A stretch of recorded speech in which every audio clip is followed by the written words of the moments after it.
Oh, thank God. What's up, everybody? How y'all doing? Good to see ya. It's been a crazy day.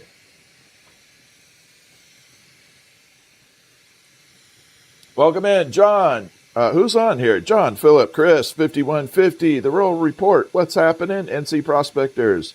Neurospicy. Griffin Great, or Grit and Grace. Cody, how are you? Welcome in. So Windows decided to do another update.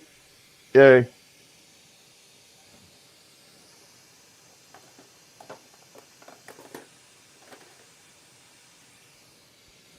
So that was a little bit of my delay. The Windows update.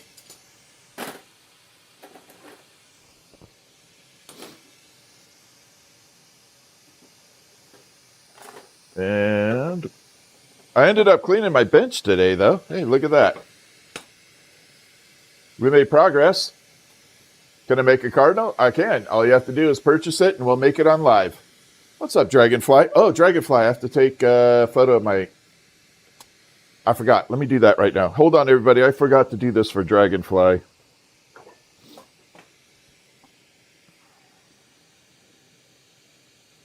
We're going to do it on live while I remember.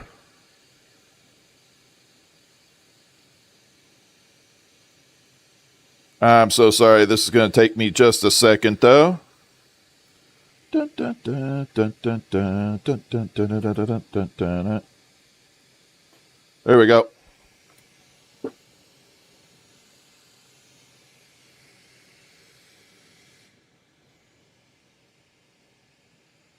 Okay, how's everybody doing? There's the piece from last night. Came out actually pretty badass. I am not disappointed in that at all. And we got the little uranium bird. Watch this. There we go. We got that little guy right there. But yeah, I am pretty okay with that look of it.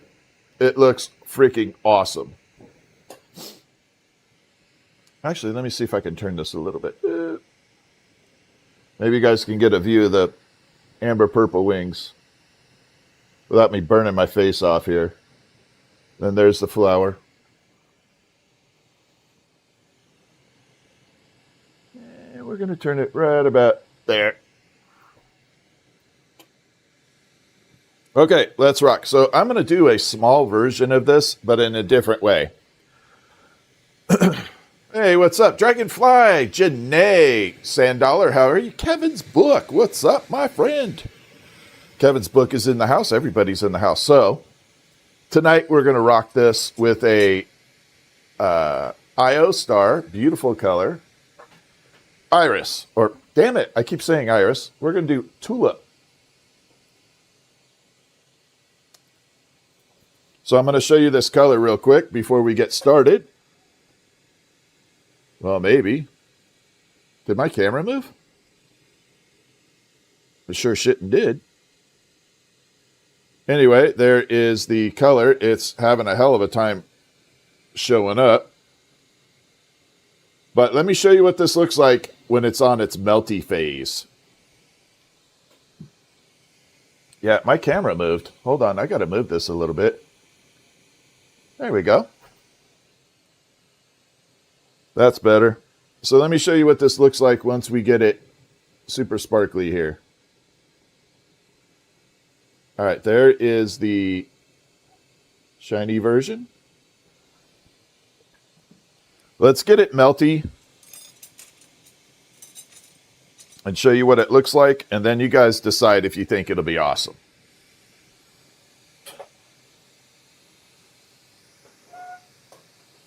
Squishy. I'm in a mood tonight, you guys. So sorry. You guys get Spicy J tonight.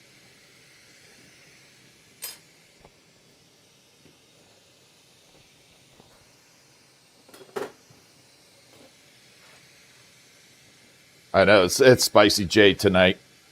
Let's go. We got this. So I'm going to flatten this. We're going to pull it into a little bit of a petal so you guys can see what it looks like, and then we'll do the full thing.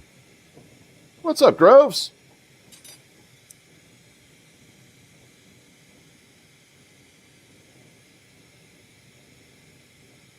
And here we go.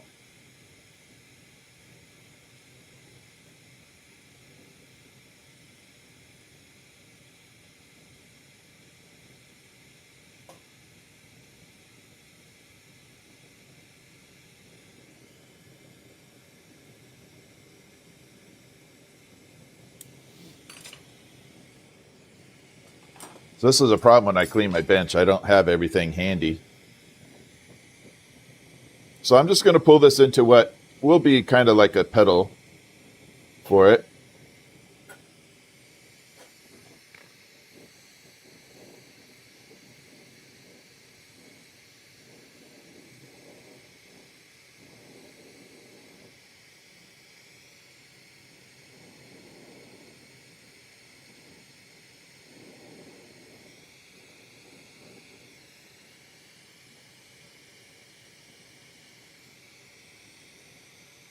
All right, let me separate it here.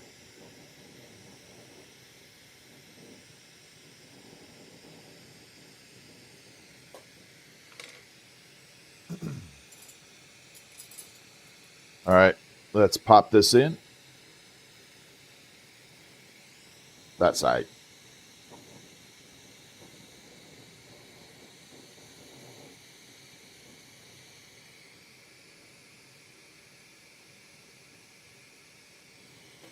All right, let's pull this off a little bit.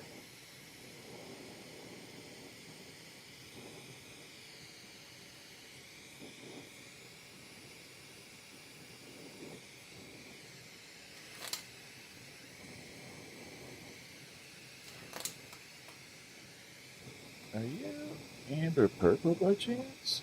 Oh, you are. You little sneaky guy. All right, let's bring it out. Oh, I'm so sorry. We're on side view. So here we go. You guys ready to see this? Can you see that sparkle happening in there? So I'm going to make the tulip out of that. Let me see if I can get it any closer and get it to focus. There we go. I love that color. Actually, you know what? I'm holding it wrong. Bet you if I do it right here, it'll look better. So there it is without light. And there we go with light. So that's the color we're going to use tonight. You see that sparkle happening in there? We're doing that.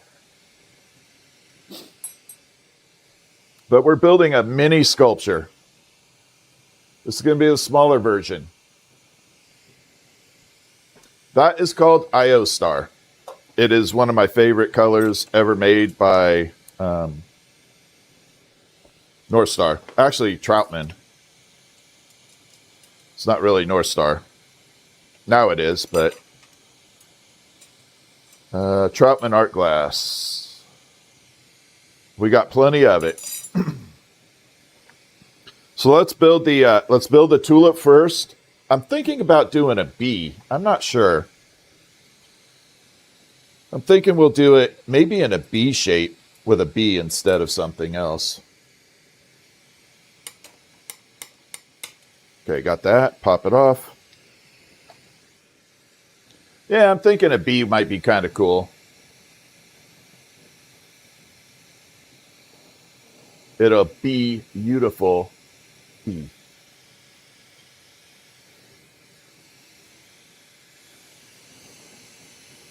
All right, let's go.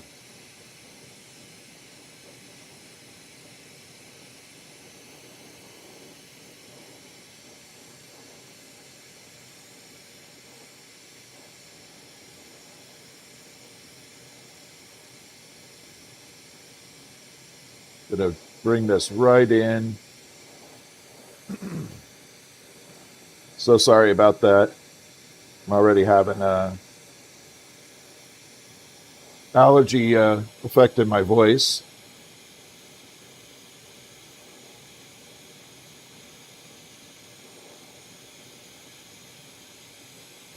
right about here.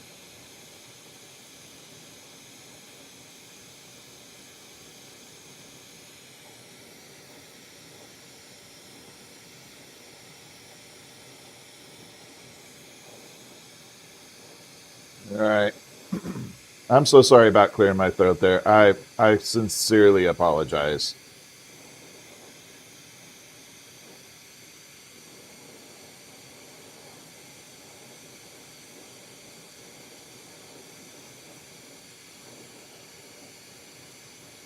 All right, there we go. So we got the little unicorn horn going. What's up, Rambo? So we're going to bring it out here. You can see the little unicorn horn going. Oh, I know what's blocking me. My damn phone. There we go. I couldn't figure out why I couldn't show you this color. All right, check it out. Here we go. Oh, come on, camera, focus. There we go. Can you see all those little sparkles? Is that badass or what? I told you this color's wicked.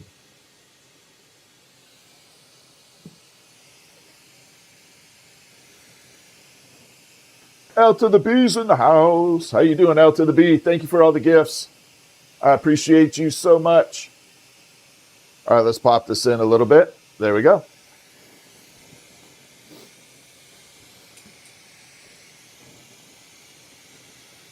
All right, let's do it. Is that color pretty wicked or what?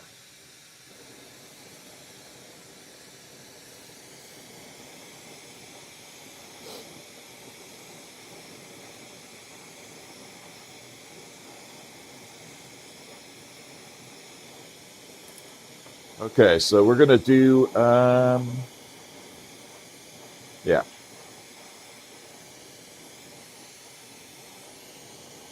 Oh, crap. I forgot the little doodads. Hold on.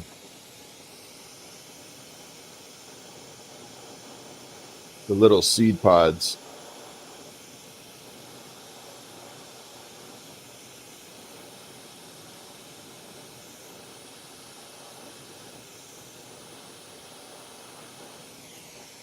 There we go. There will be a couple times I probably go to make these and I forget something because this is so new.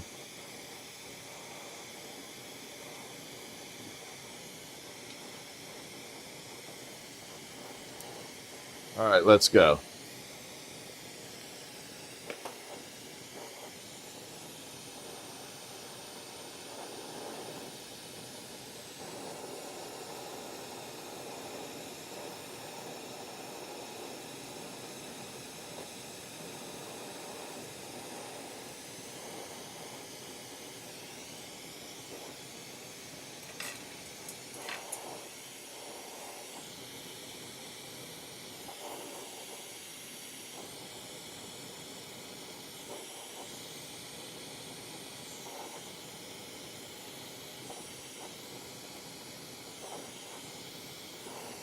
All right. This first one, I've kind of changed the design a tiny bit on here for that first little push on there.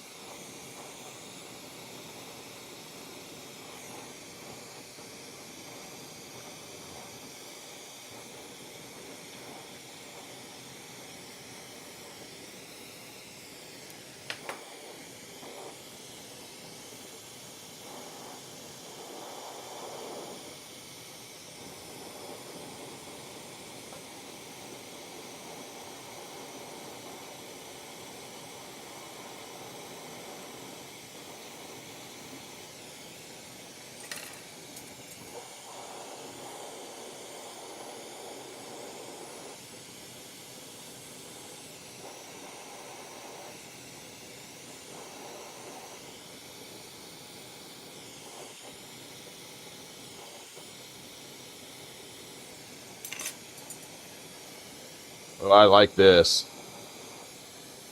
The mini version gives me a little more flexibility.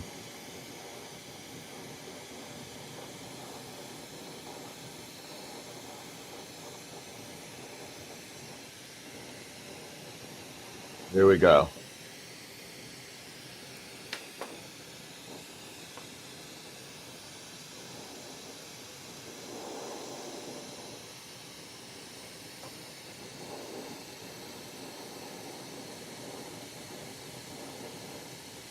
These are a lot harder than the rose petals. By a long shot.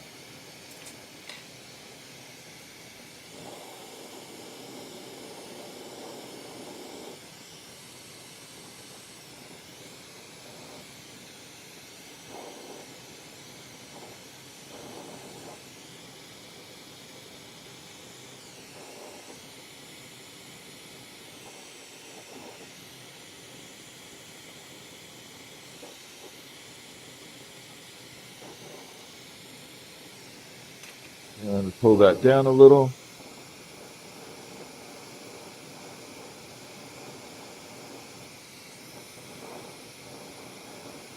It's a tulip, not a crown. All right, let's take a look at it. So every little bit in this few stages here, I'll show you the progress as we're getting through. We'll bring it in. You can kind of see the tulip pattern starting to happen in there. We got that beautiful color transitioning through. See if we can get any of that sparkle to show up. Yeah, a little bit of sparkle showing up.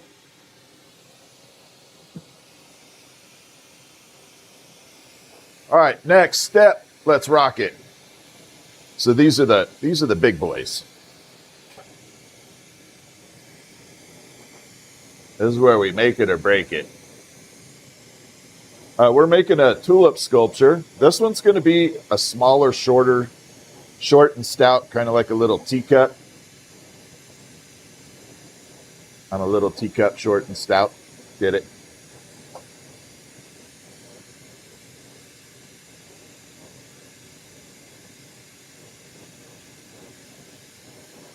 All right.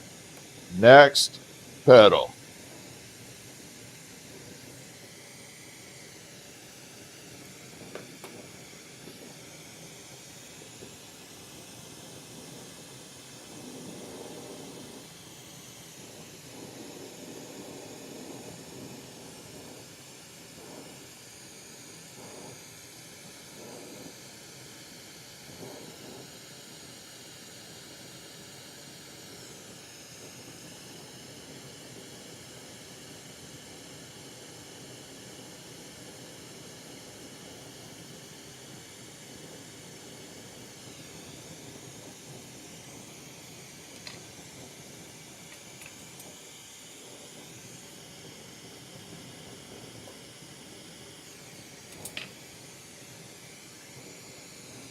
I like it.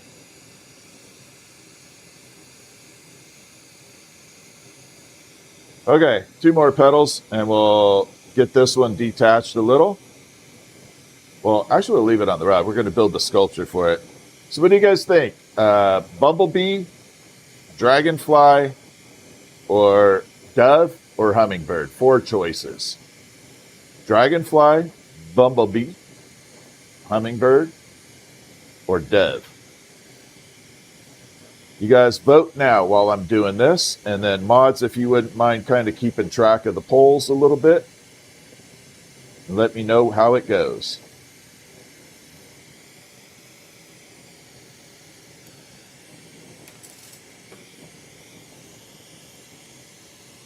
All right, let's go ahead and add this one.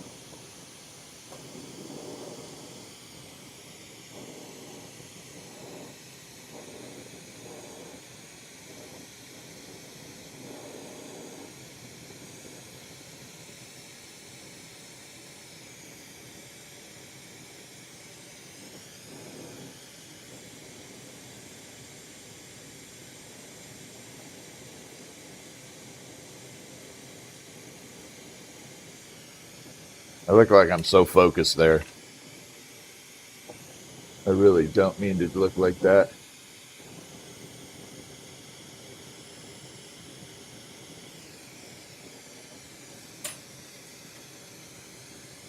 Okay, last petal for this flower. I got you, L to the B. You make me laugh. I love you. You're awesome.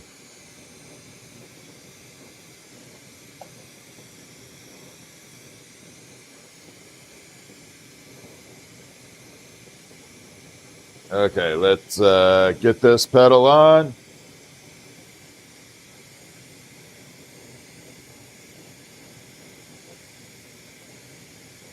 Oh, this is getting squirrely.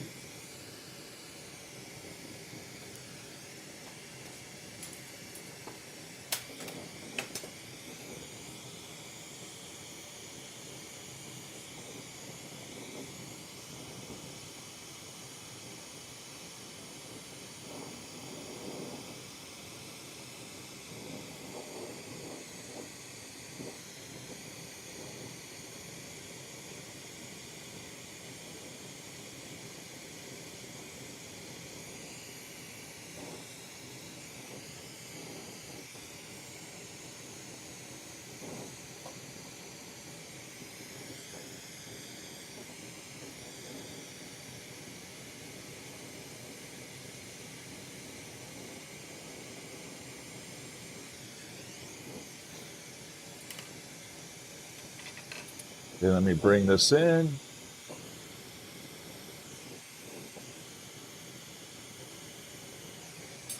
I got to move this just a little bit.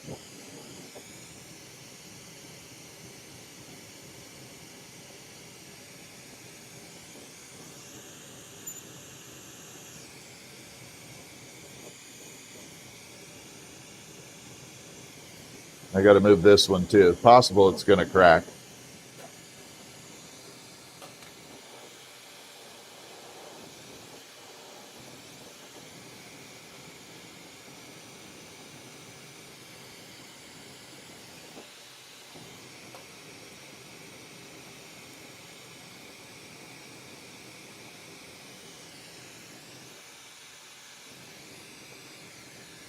Okay, it didn't crack.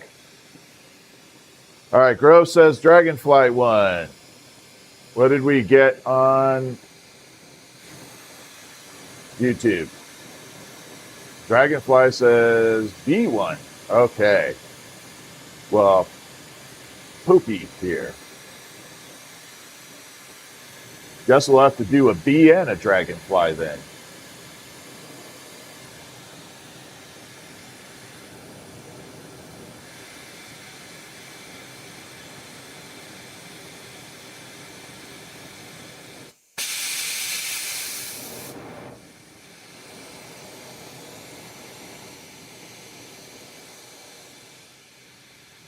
Okay. All right, so we're tuning this flower up a little bit. Let's check it before we add the... Steven, thank you for all those jewels. My God, thank you. Steven, sorry. That is awesome. Okay, so here we go.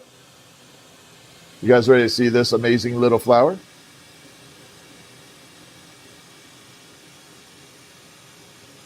Is that not just the coolest freaking color on the planet? Then when you look at it through this angle, it has a totally different look to it. See what I mean about changing composition?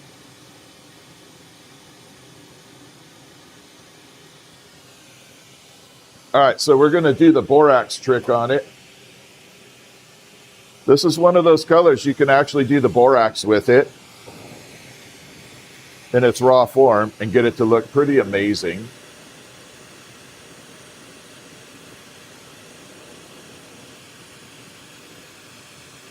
It's like a natural color from North Star glass. And we can bring it out, and we could add borax to it, and we'll change it up even more.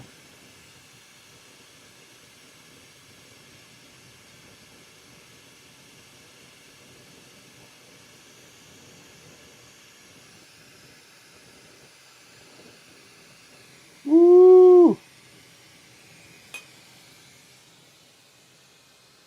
Now you're ready to see it. So there it is without. And now we got a little bit of enhancement to it. It's still within the same color family, but you can see it is a little bit more tealy, softy look there. What's up, Christy? How you doing? All right, so let's park that in the kiln temporarily.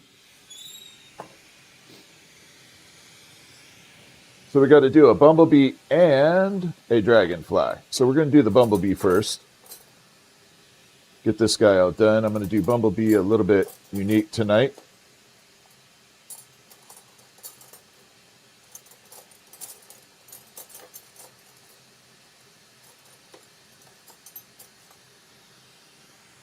No, we definitely don't want pink.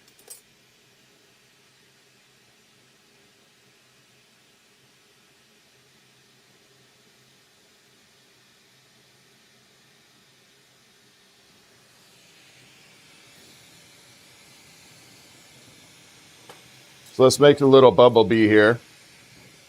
Go back to normal view.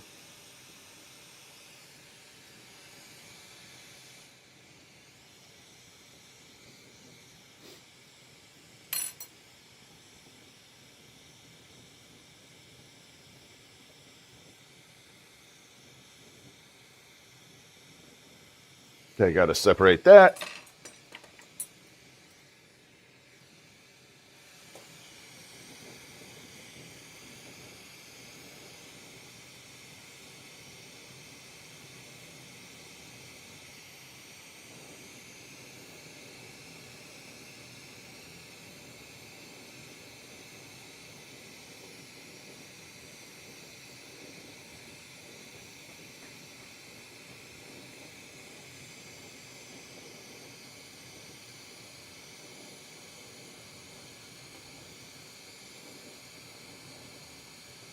Okay, I'm hoping I have enough yellow here. I should. It's just getting really close to my freaking fingers.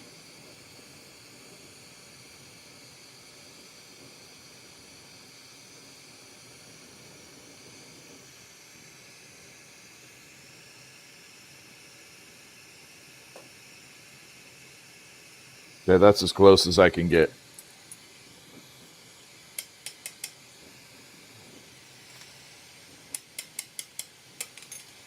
There we go.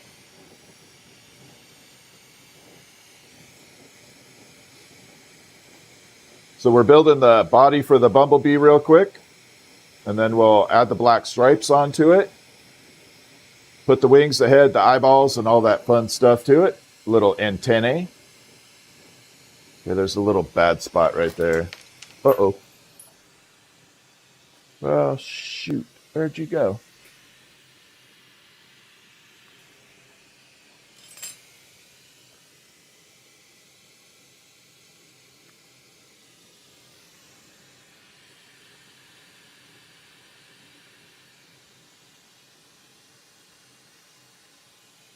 Oh, you went way over there. It's okay.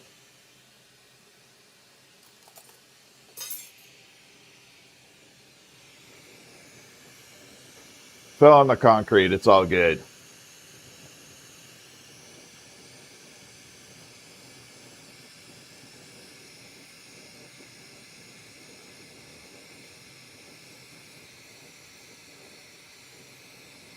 So we're making a bumblebee real quick, and then we're going to buzz right into the dragonfly. Get it? Buzz.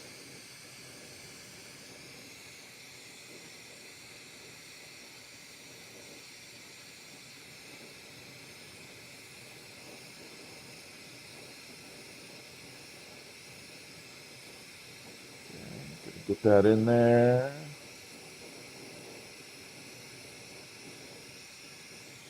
This is going to totally change the design a little bit, though.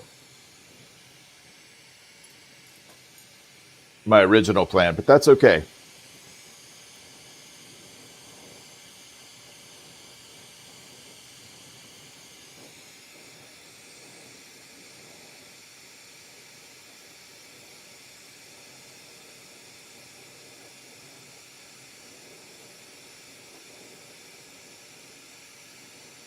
Okay, we got to give it the little pudgy bee body.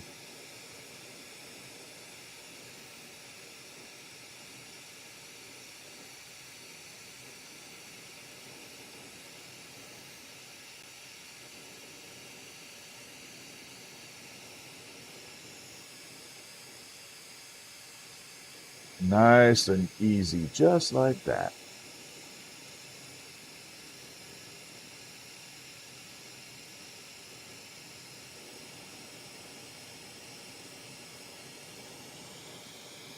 Pull this out.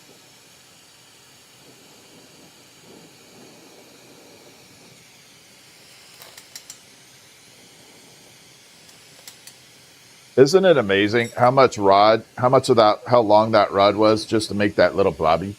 Oh, the marble from last night was freaking awesome, Christy. I'll see if I can text Stephanie to bring it out. It came out freaking awesome. All right, let's punch this in a little bit for you guys. Go a little bit more detailed here. This way you can see what's going on. Make sure I grab black here because I don't want to grab the wrong damn color. Nope. There we go. We got black. So we're going to buzz in pretty close into the flame here so you guys get an up close and personal view of it.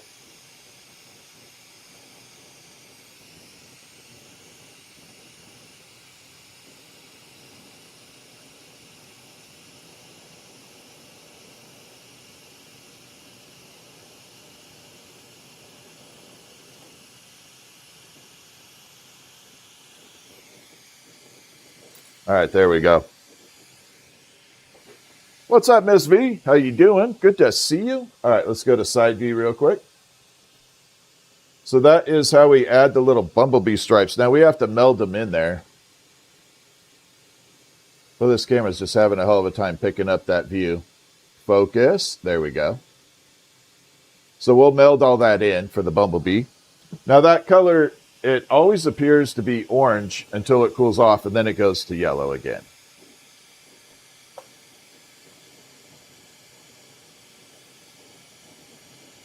Let me text Stephanie and see if she could bring the marble from last night out.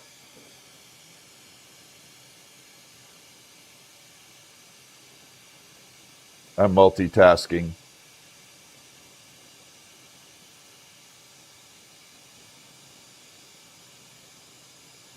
Can you bring the marble from last night out, please?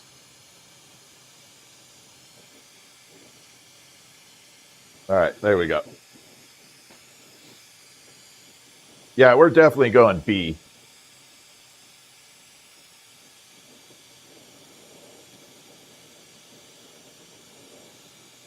So we just have to meld this in here without distorting those little curls on there, the stripes. So we want to meld it all in there.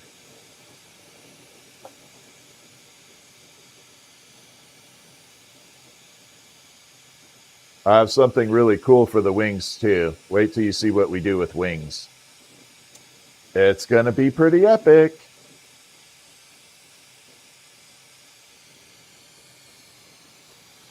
Okay, let's transfer this over.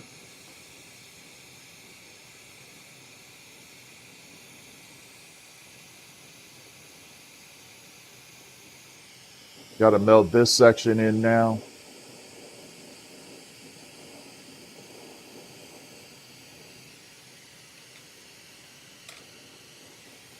Let's get it all blended in.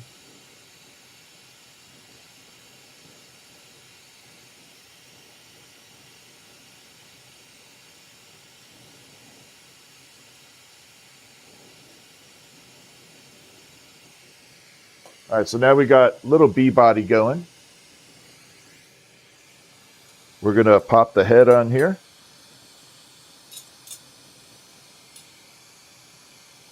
Nope.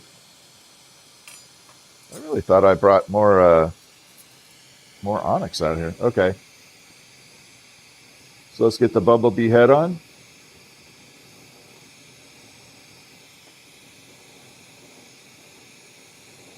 There we go.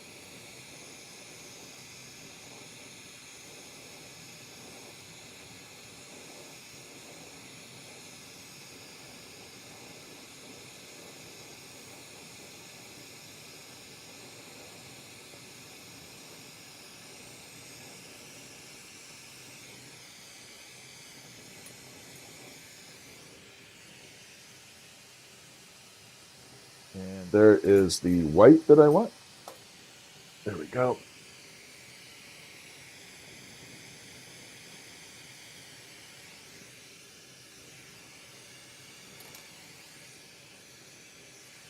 All right, let's put some eyeballs on this. Again, I do kind of googly eyes. People don't like it, but it's not for everybody, but I like it.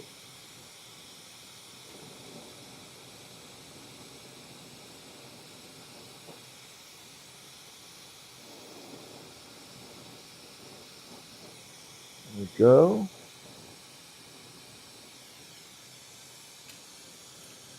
We're going to pop the little pupils on here.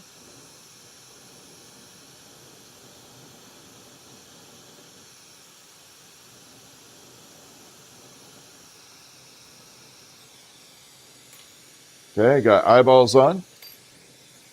It's going to look very crazy.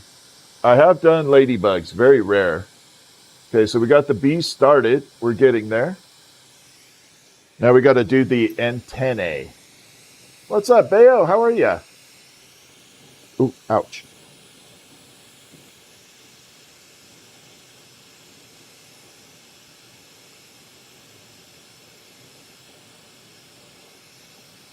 Okay, let's grab this, and we're going to pull it up.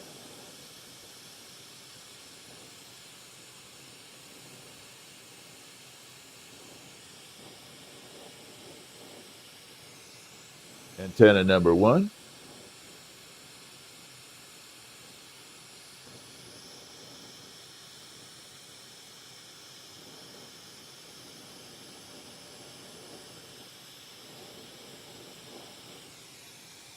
Antenna number 2.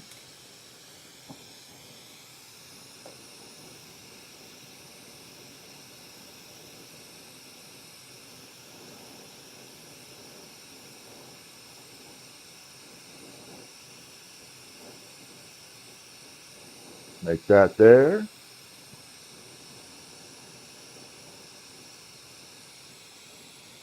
Melt that in.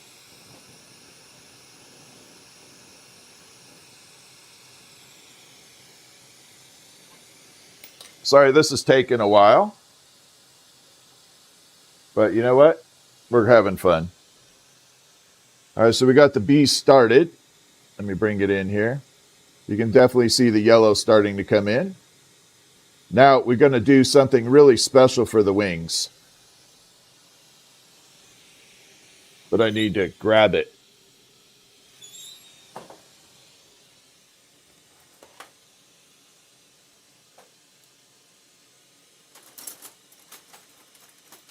Oh yeah. So for the wings, we're going to do the Lucy color. So we're going to make the wings this really bright UV pink. So you can see that UV pink going right there. That's what color the wings are going to be. But they're going to look transparent on the bee.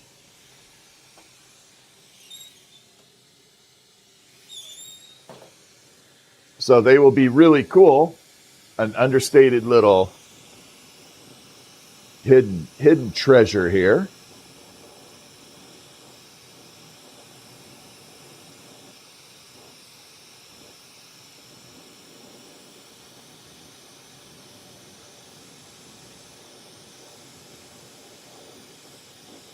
So yeah, this will be a nice UV pink wing.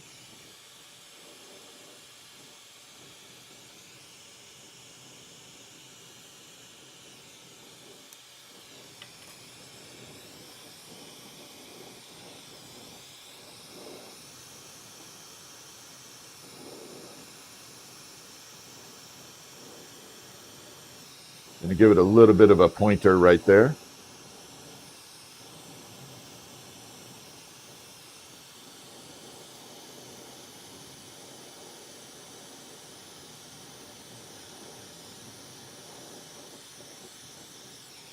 There we go.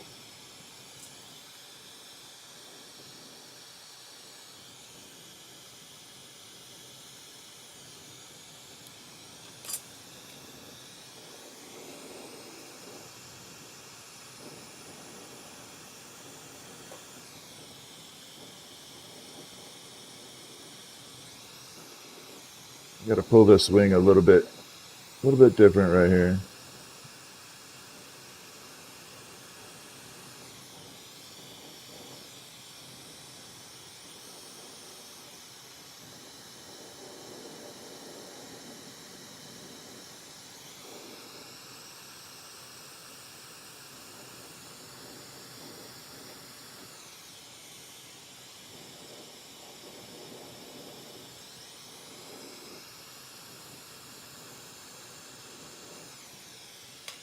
All right. So we got a little bit of bee going. Now, unfortunately, the UV will not show up until later. But you can see we got the body kind of went orangey again until it cools off. So there we go. And then those wings are going to glow really nice bright pink. So we got that guy all set up.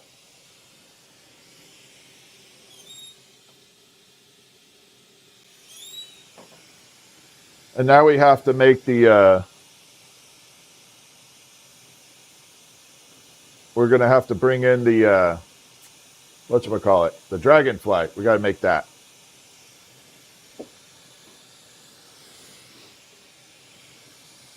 So this is going to be a little different, but we're going to do the dragonfly wings out of amber purple.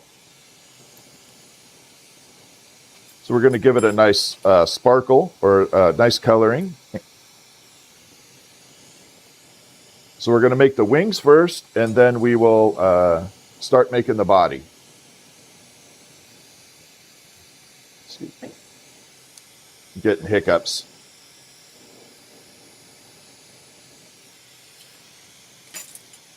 Okay, here we go.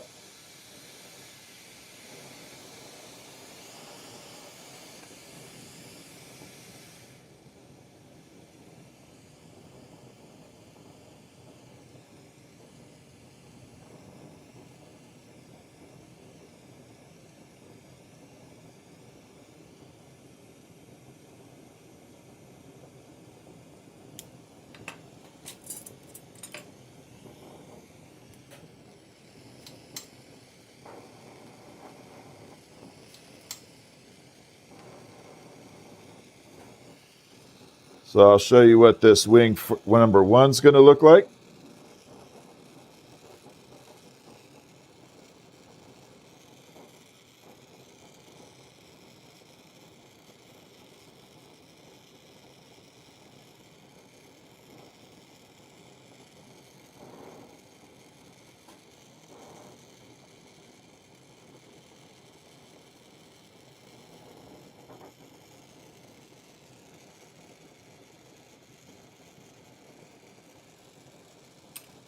There's wing number one done.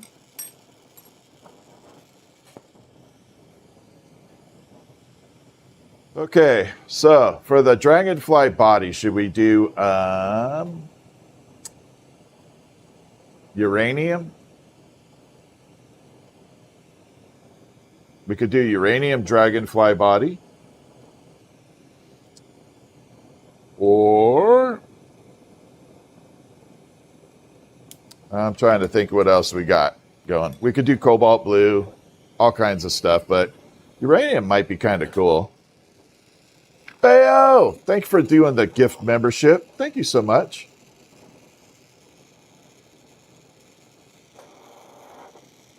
That really is very kind of you. Thank you, Bayo.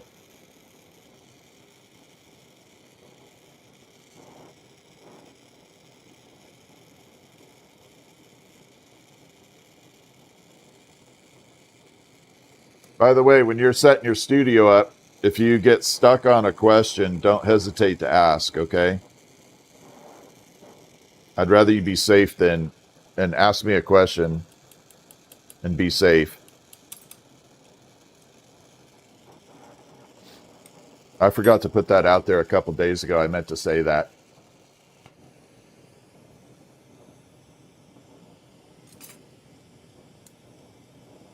All right, here we go. We got 2 more wings to go.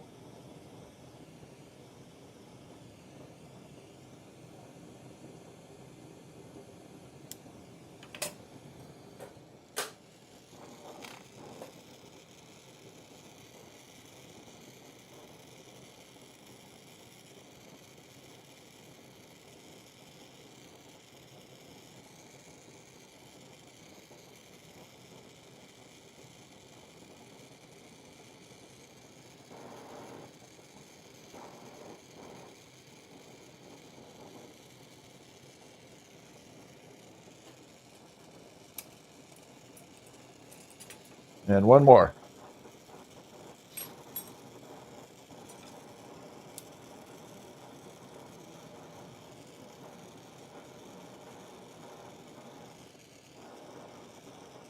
I forgot to pull the view in. You guys probably can't see crap right now. I'm sorry.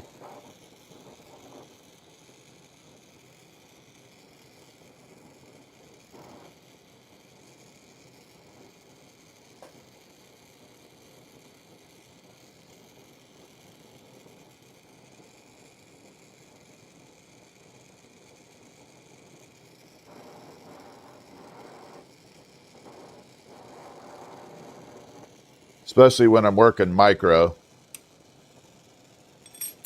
Let's pull this view in. I apologize a tremendous amount. I'm so sorry.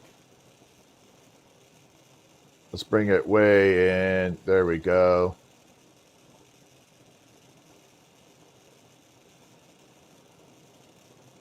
Sorry about that. Okay. Now, I'm going to show you what the actual wing is going to look like when it's finished. So we're going to melt this into a little bit of a wing form, and then I'm going to do my amber purple trick on it.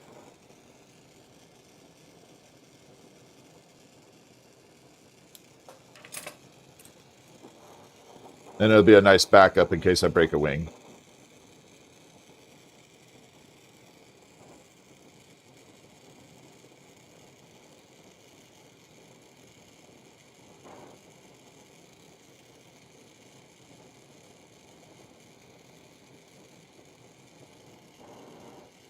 So if you're new to the channel and you are unfamiliar with the color called amber purple, it is an amazing color that transforms according to however you heat it and cool it and heat it and recool it.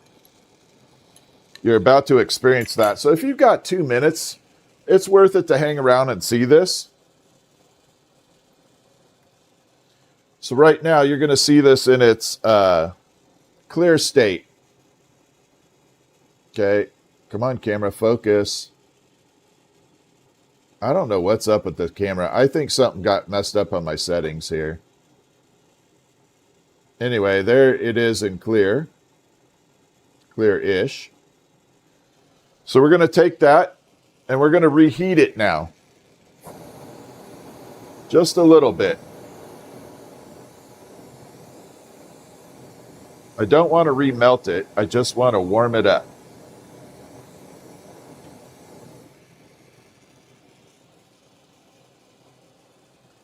Then we'll bring it out here, and you're going to see that it now has a little bit of that iridized to it, a little bit of purpley color. Now we're going to do that again, and it's going to get even better. So we're going to do that one more time. So this is going to be what the wings on the dragonfly look like.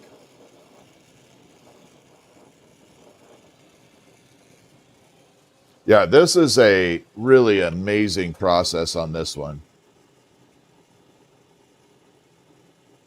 So that's what the dragonfly wings are going to be colored wise. I think that makes an amazing dragonfly wing.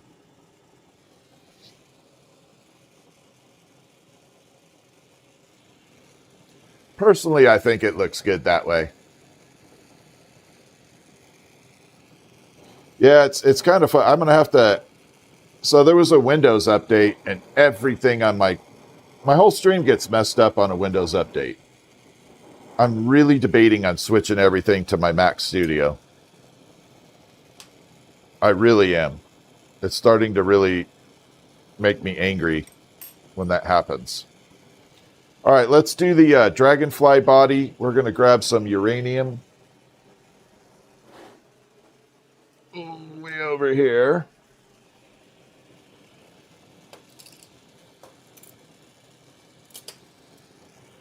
Now, I swear I had some... Oh, I do! This is one of my favorite uraniums. Let me see if you guys can tell the difference, honestly, before we go any further. So these are two different colors of uranium. Can you see the difference there? And then here is the difference this way. So one of them is called ion. The other one is citrine. I like the one with the pointy end. I really like. It's not quite as bright, uranium-wise, but I like the raw color.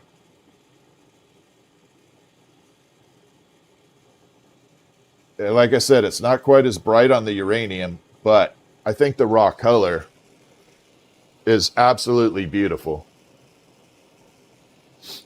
It's got like 90% the color of the uranium, the other one. They're both very beautiful, and they both serve a purpose. But I think for me, personally, I liked a little bit more of a... I don't know. It's kind of got this olive lime color. I don't even know if that's really a color, but it looks like olive lime.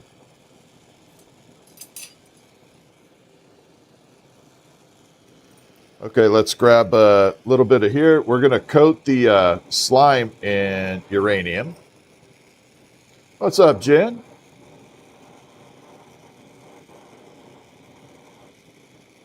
And then we're going to make this into the dragonfly body. Oh yeah, the hummingbird came out really good. I can back it out for a second so you guys can see that.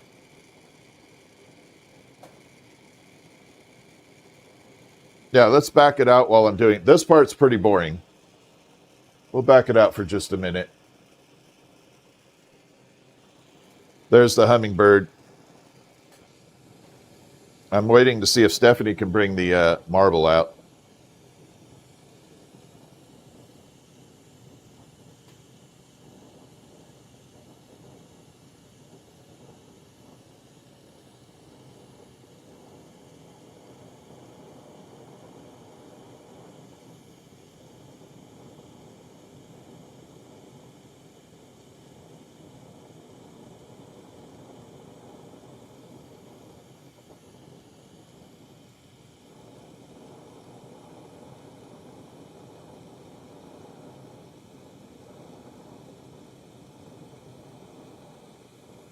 So basically we're coating like a lime, Nickelodeon slime green color with uranium. So we're going to get the best of both worlds on this.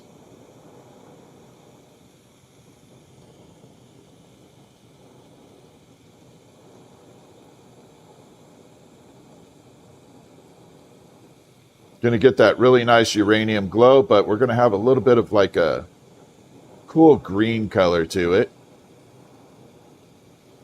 Then we'll put those amber purple wings on top of that. We already built the tulip. Then we're going to build a sculpture for it. And it's going to be pretty amazing when we get that done. Thank you, Jen. All right, here we go. We're going to pop this on here. We're going to blend all that color in. And then we'll form up the dragonfly body.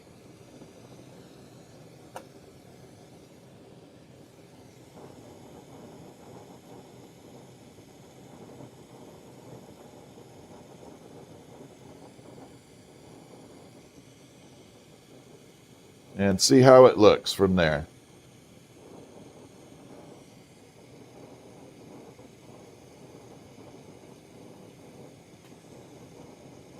First, we got to blend everything in, though.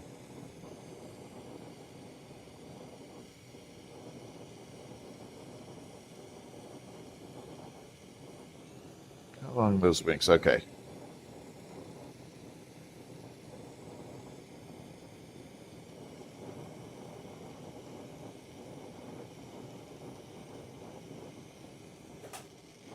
All right, we're going to taper this down. Normally I don't work this small, but tonight we're doing a little bit different.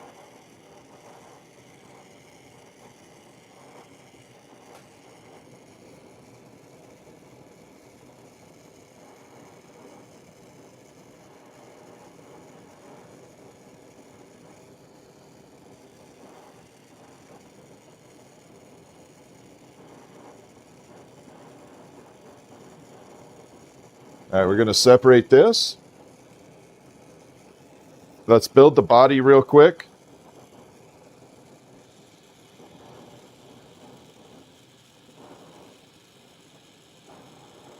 And then we'll add the tail.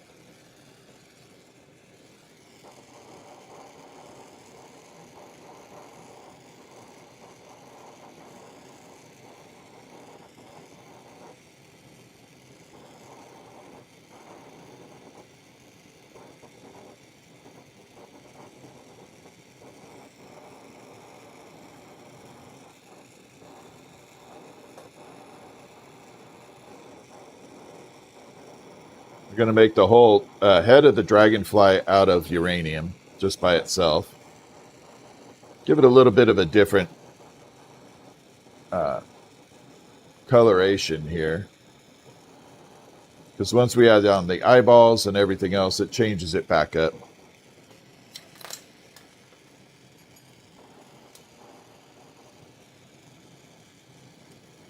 All right, so we already built the color. Let's punch it back in so you guys get a better view and it's not so boring way out there.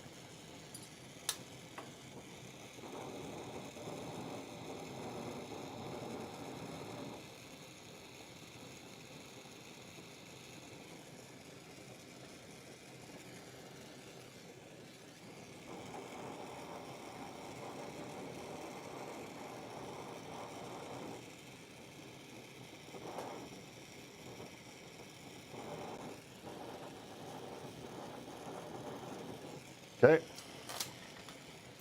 So this is, I know it's not going to look like much right now, but there's the dragonfly body with the head. I know, well, actually that looks really bad. I'm sorry, I shouldn't have shown that like that. That looks really bad. I apologize. Yeah. I wish I could kind of take that back right now. All right, let's do the tail.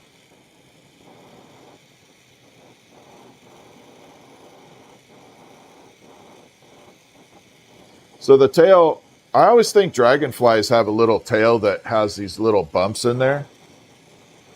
They look like little marbles stacked on each other. So that's how I make my tail. I actually stack these little marbles on each other. Just because I think that's how they look to me personally.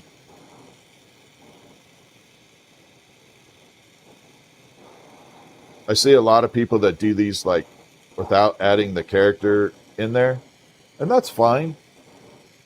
But to me, it just doesn't look like a dragonfly tail without those little bumps in there.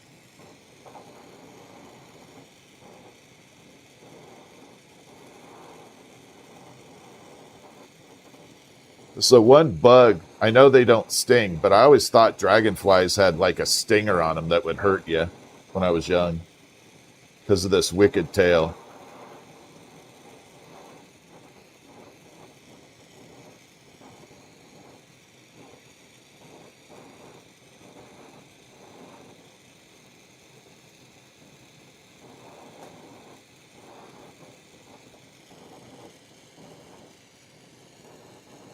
Okay, I think that's good for now.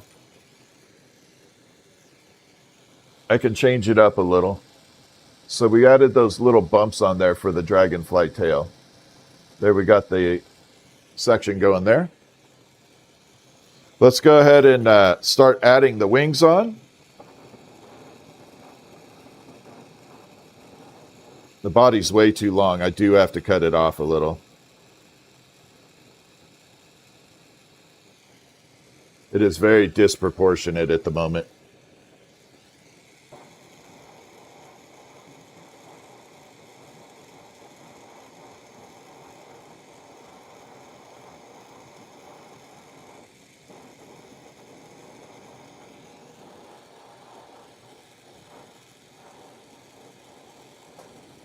Get rid of that.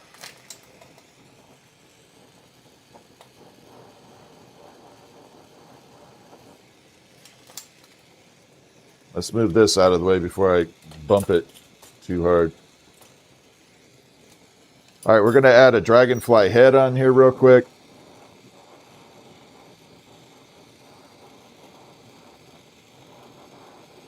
I originally wanted a uranium one, but we're just going to use this now.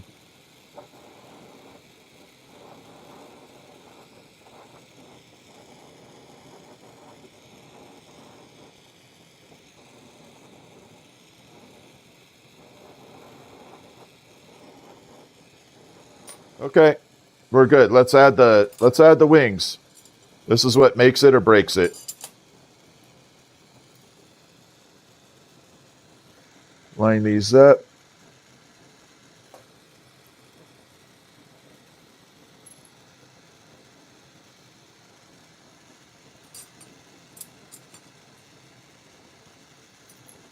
Trying to see which ones work with each other.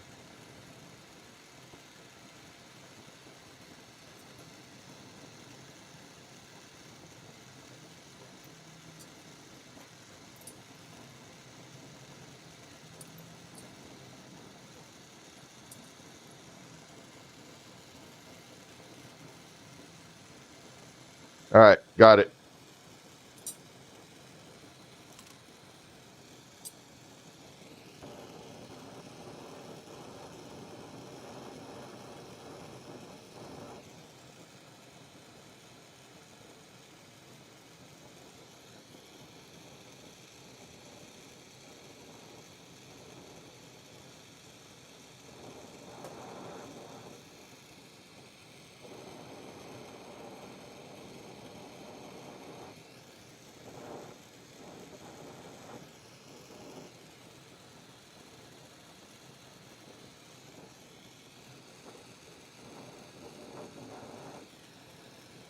Nope, don't like that one.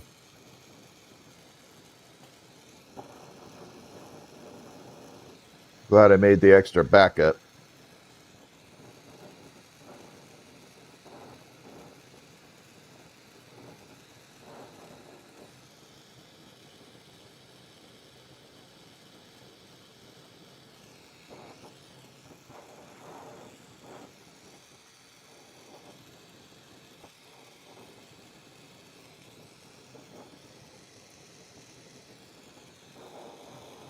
And we're going to take this one and just taper it down a little bit.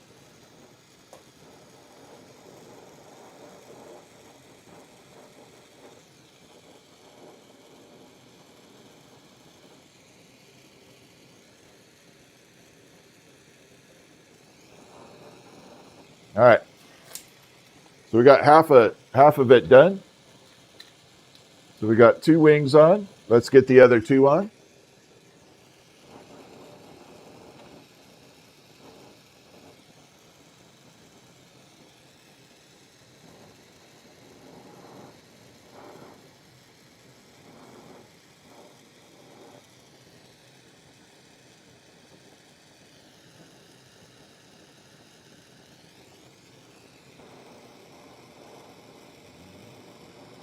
Gonna have to cut this one down too.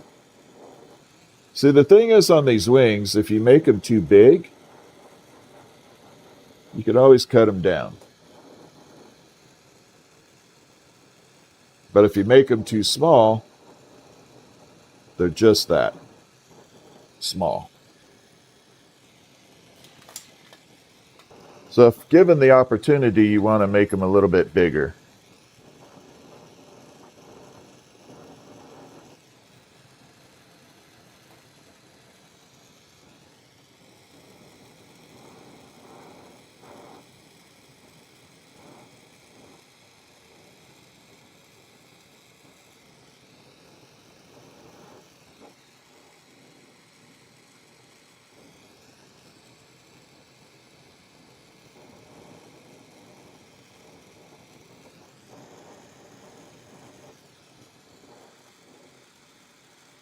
Whoops. Whoa, don't you do it.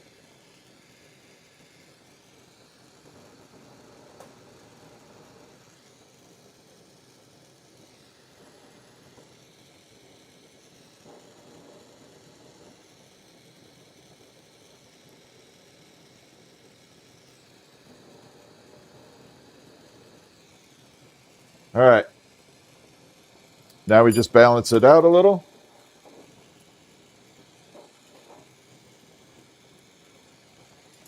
Put some eyeballs on.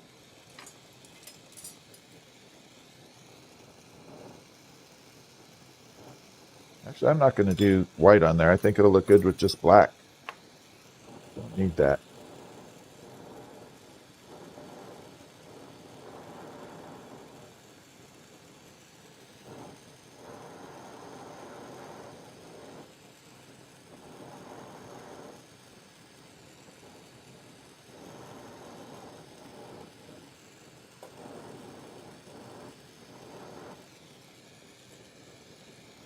Okay, let's see if we can get these wings to pop out a little bit. We'll bring it over to the side view. Sorry, this is taking a while. We are doing a lot of different tiny stuff here. So we got the wings kind of looking where I want. Let's get them sparkling up a little better. What do y'all say? So the way this wing gets better is we heat and reheat, heat and reheat. So we're going to heat it up, cool it off, heat it up, cool it off, heat it up, cool it off. Kind of like cadence in the Marine Corps. Left, right, left, right.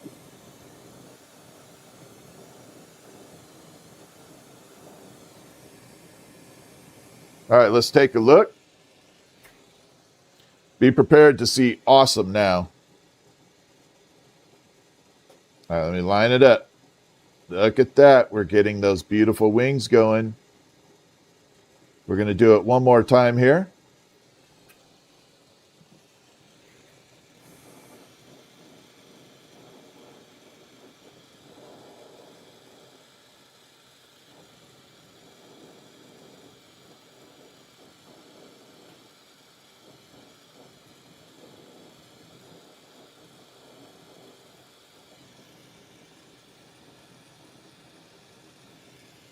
Oh, I love this. Yeah, this looks beautiful, to be honest. So we got those beautiful wings coming out right now, and they're going to get even better as they cool in the oven. And then we got the uranium for the bird. You can see the uranium starting to glow on the tail. While uranium's hot, it doesn't glow, but when it starts cooling off, I promise you I'm not shaking around. I'm just trying to hold this damn thing without dropping it.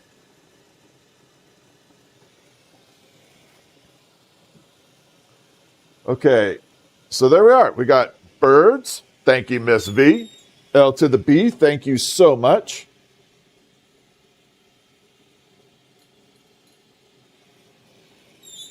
So we got a bee, dragonfly, and a tulip.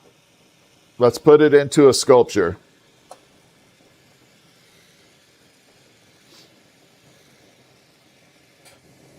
Oh, how about we go to front view? There we go. Boom. Need some Mountain Dew for this one.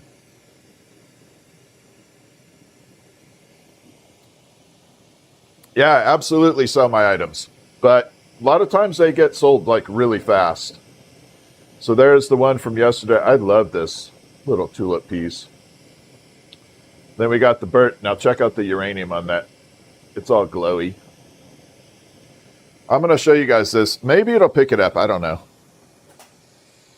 I don't want to mess with things too much while I got like my hands near 2,000 degrees.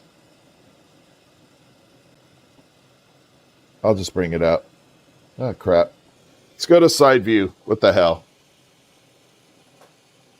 I'm not going to be able to do it otherwise. There's the bird wings.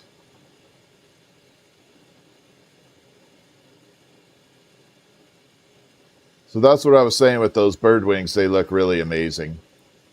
Then we got the uranium body to it. There's the... Now, I don't know if you guys can see, I created a little texture in the flower. I'm going to try and show you a little bit of that texture in there. Can you see that texture in that petal right there? There's texture in all those petals like that. That's that technique I was talking about last night.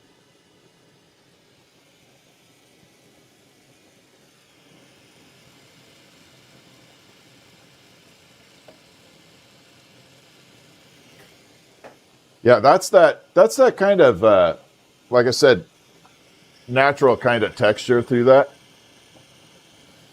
There. There we go. Okay, so let's build this tulip and bumblebee.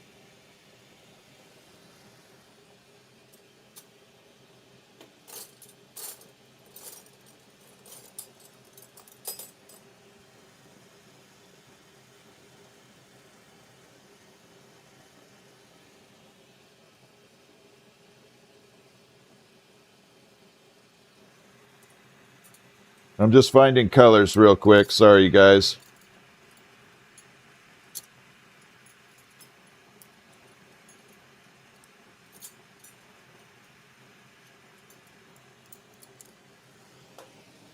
We're going to make this look really epic. I'm not playing around on this one.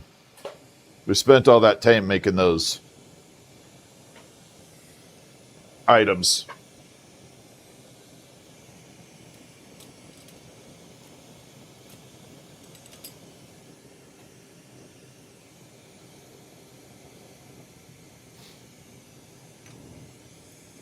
So this one will also fit into an acrylic base like this.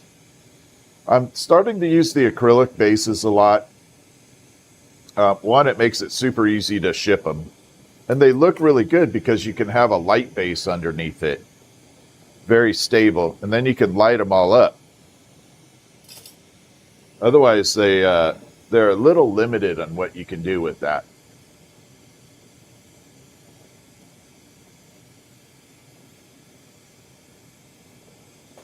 So right now, we're going to build the structure, the vines for the whole sculpture right now. And this is going to be incorporating this really shimmer color here before we get too started. I want to show you this color.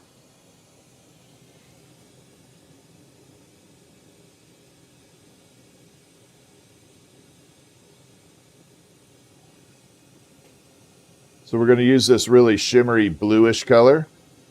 Then we're going to back it with probably a little uranium. No, we're going to do Lucy. We're going to make it an entire Lucy version. All right, this camera's pissing me off. Hold on one second. Let me see if I can fix this. Which one are you? You're the Hollyland.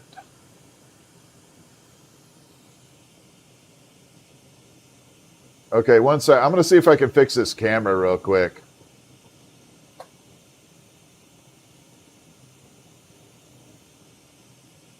Yes.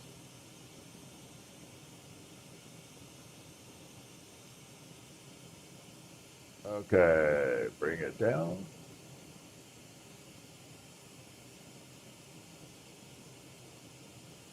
All right, let me see if I can fix this global look here.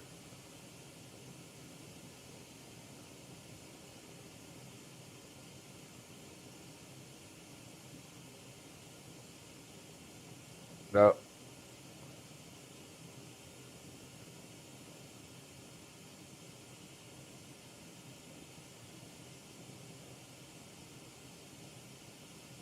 All right, we're going to try it that way.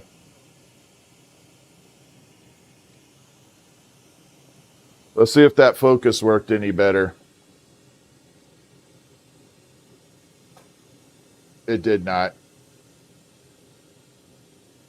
All right, we'll come back to it later. I'll have to fix it another time.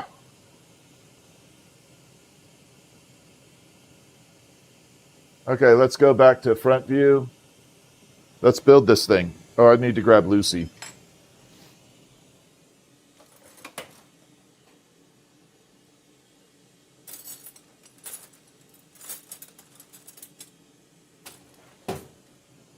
So for those of you who don't know, Lucy is a very pink, vibrant UV color like that. So it glows very, very pink UV. Orangey pink.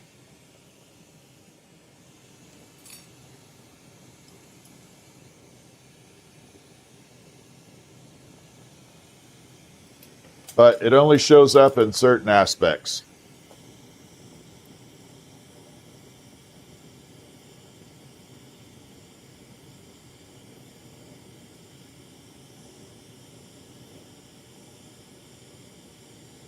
Okay, we got that attached. Let's go ahead and build this structure for it.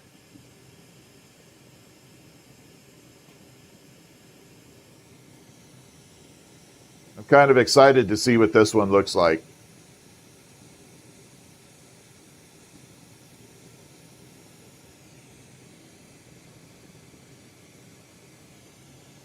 And here we go.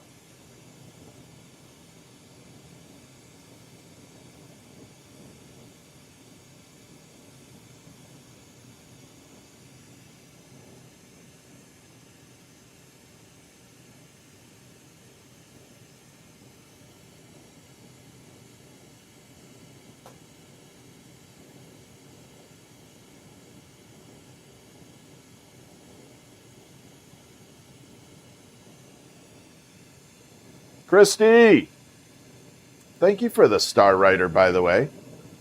I appreciate that.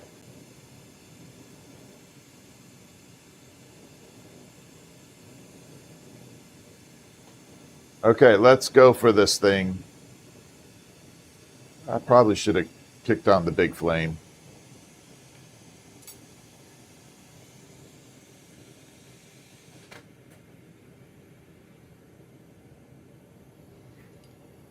There we go. Turn on the afterburner.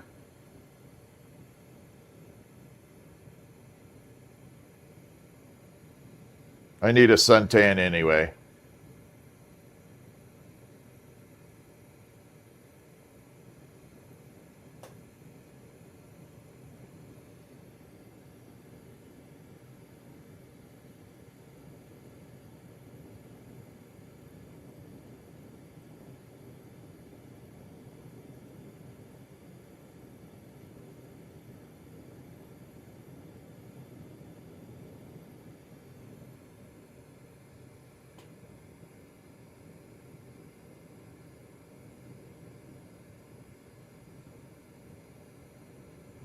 Now wait till you see what we do with this color combo. This is going to be wicked, wicked, wicked cool.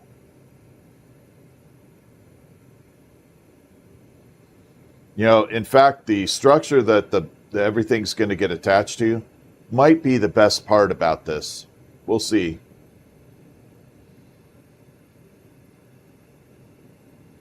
It's very possible that could take place.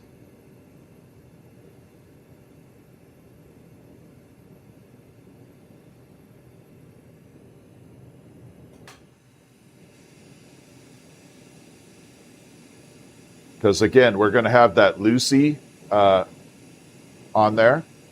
And then the other side, we're going to do amber purple. So we're going to envelop this thing in amber purple on one side, Lucy on the other. And we got the really nice sparkle bluish gray in the middle.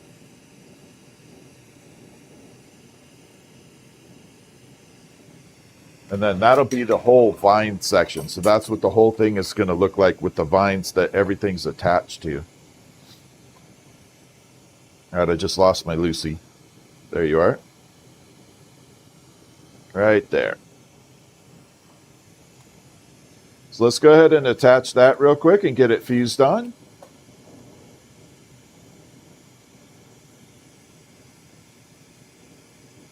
Again, Lucy is a very pinky orange color. Looks kind of pink orange, if that's a best way to describe it, under black light. Other than that, it looks very clear. It was named after Lucille Ball, hence Lucy.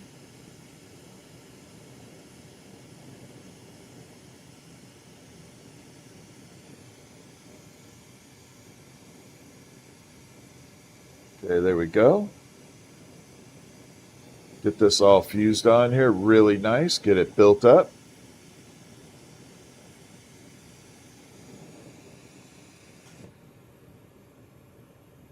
Using this flame's a little bit of overkill, but it does speed me up like 30 seconds or a minute, so why not?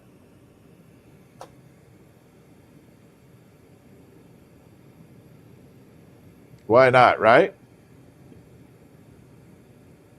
Yeah, this is the foundation for it. So this is where the tulip is going to get attached, and the dragonfly and the bee. I don't know if we're going to put any leaves on it. Most of the time, this doesn't need any leaves, but we'll take a look at it as we get to building the structure. I'll base it kind of in real time and decide whether it needs it or not.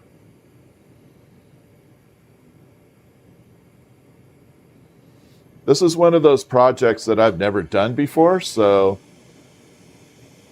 decisions have to be made in real time, and you guys get to be a part of that. Sometimes I ask for audience feedback on what y'all think, and nobody's ever let me down on that, so it's been pretty good.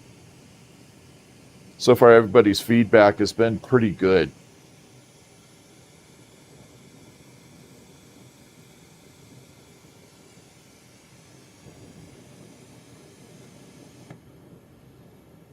All right, let's bring this in.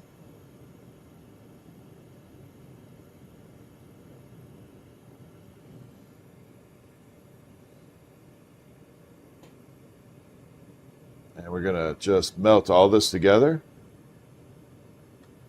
But I'm pushing some of the tulips right now. We have tulip season coming up. I live right by a bunch of tulip fields in Washington. There's a place called Rosengard, and they have a big tulip festival. It's pretty amazing. I don't know if I'm going to go this year because traffic is always horrendous. But it's pretty awesome, and I like tulips.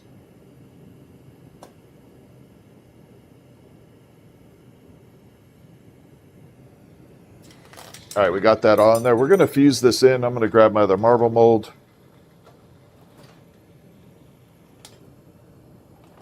So I think we're going to need a larger one for this version.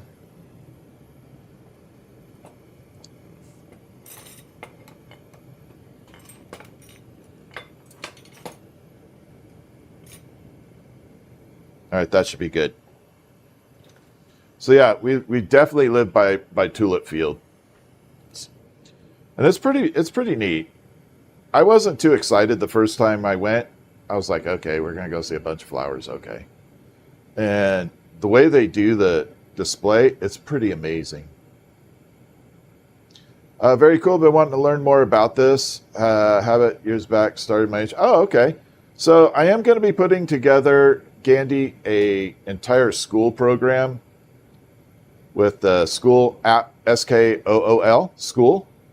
So that one I'm going to be incorporating glassblowing. I'm also going to be incorporating a how to survive as an artist in 2026. And it will apply to every single independent artist out there. So whether you do pottery, crocheting, watercolors, woodworking, glassblowing, the information that I have on that it goes across the entire platform of artists. You know, I go into how to deal with consignment shops, how to deal with payment from shops. When they ask you for terms, what do you do with terms? So you got that part of the financial stuff. How to market your items in 2026. It's way different than it was 10 years ago.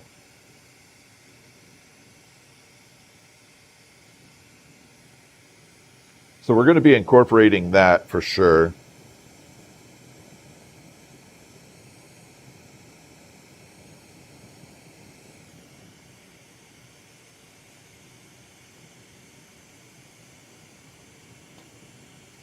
And then we'll probably have like a question and answer live stream off there. So like if I didn't cover a subject and you're curious about something, it'll be a group setting, but you can ask questions on live and we'll figure it out. And if I don't know the answer, we'll figure it out.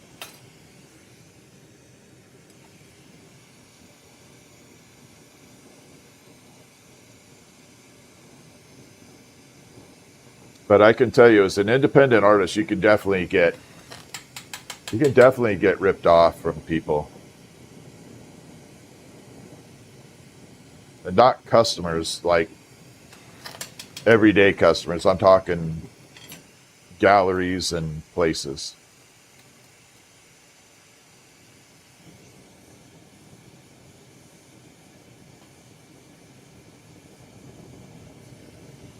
Okay, let me show you that. This is going to be awesome. Check it out. So this is the Lucy side. You guys ready to see it? Now this has that shimmer to it. Okay, doesn't look like much, right? How about we go to the actual light? So that's going to be one side of it with the Lucy. We got that really nice, shiny, bright side to. Ooh, look at that. See that bluey? Isn't that pretty? So that's going to be part of the vine.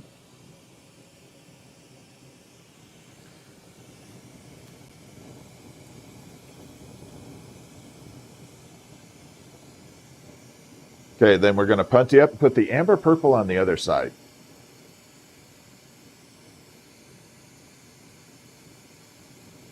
The tulip is a national flower of what country? I have no idea. All I know is it's a national flower of my county. There are tulips everywhere.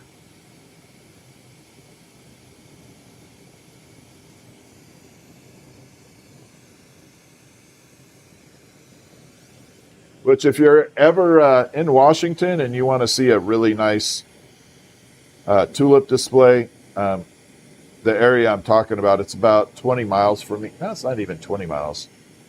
Maybe 20.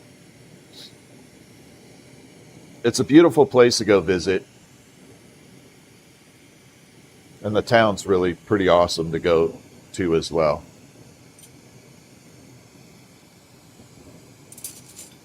All right, so this side we're going to add in the amber purple. So we're going to have this really shiny side on one portion. We're going to have a darker middle section to it. And then we're going to have this organic amber purple side on the back end, the transformative side. And then we're going to pull this into vines.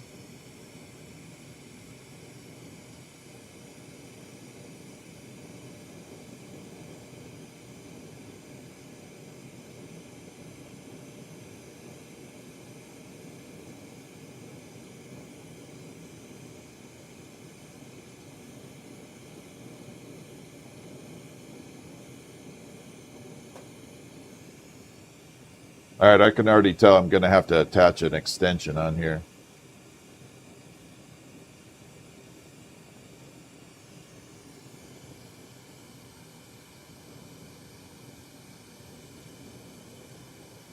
This is a lot of work leading up to this, but it's going to be worth it.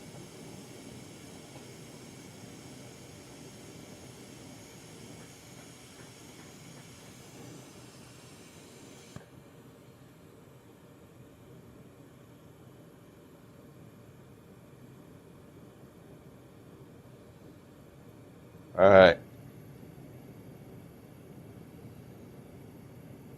Now, I've never added amber purple to the back end of a vine like this before. I'm envisioning what it's going to do, but we're going to find out. I kind of have it always built in my head what it should look like.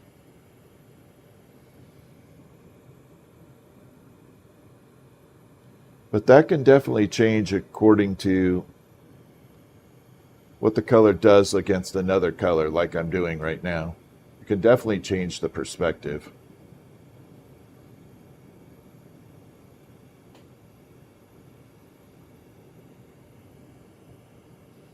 But once I get this color built, then the whole process starts, and we'll be going pretty fast after this. It won't take long. Once I get this last little bit added, flattened, and we start pulling it, it goes pretty fast. The prep work is half the battle. It's like 75% of the job.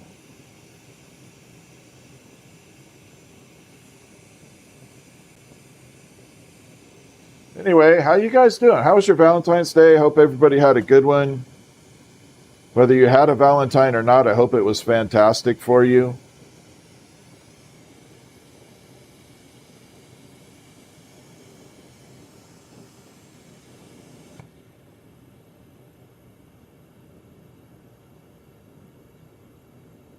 All right, last little bit. We're going to push this little bit of this rod left in here. We're going to flatten it out, and then we're going to start pulling it into the vines. If you get really good and into lamp work, hope to get a better torch. Yeah, it's one step at a time, Bill. When you get ready to do that stuff, don't hesitate to message me. I'll help you out. An owl. Yeah, I've done owls and bats. I haven't done a seagull in a long time.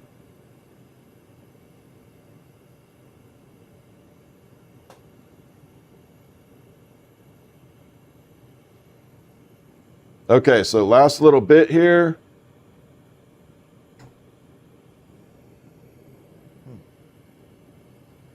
Ghostie's here.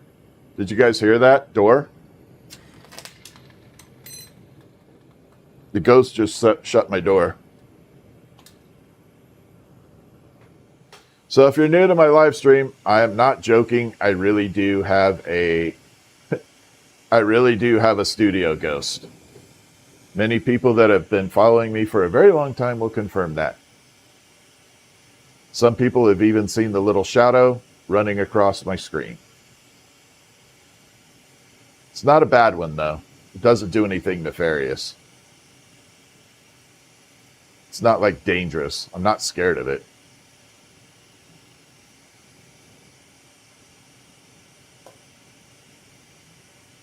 Okay, we're going to flatten this out. I'm hoping to get some type of paranormal investigator out here to find it or to talk to it. I don't care.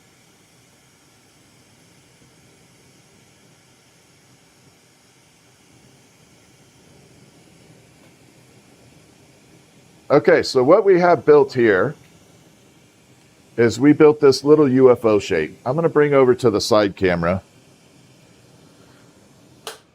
so you guys can see kind of what we have going on with it. And side view, there we go. So we got lots of colors running through here.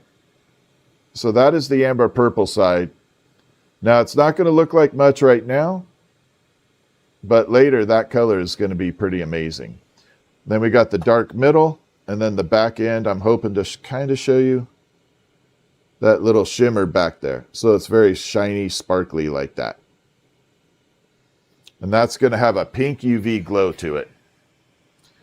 I have made a shamrock, actually. That is pretty difficult, but I don't mind doing them. If that's something that you're looking for, Christy, definitely let me know. I have done the shamrock, though. It's not easy.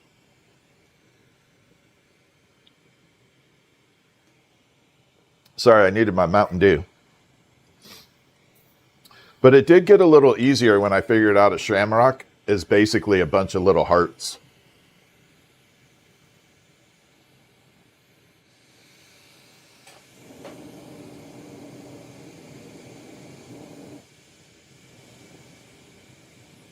Okay, let's get this built.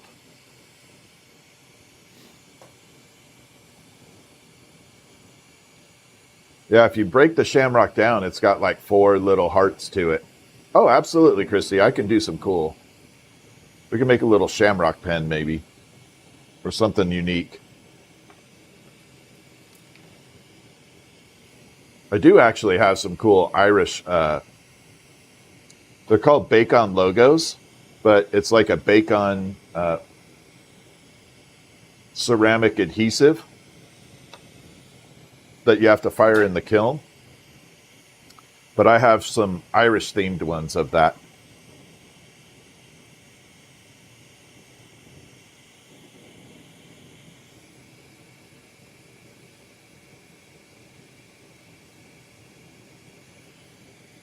Okay.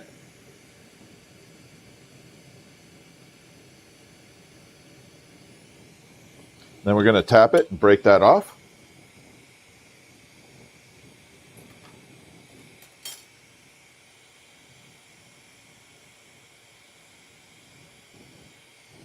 See if I can get you guys a little bit of a view of this amber purple before we go too far and get everything else done, and then we're pulling it in. I got to let it cool off for a second anyway.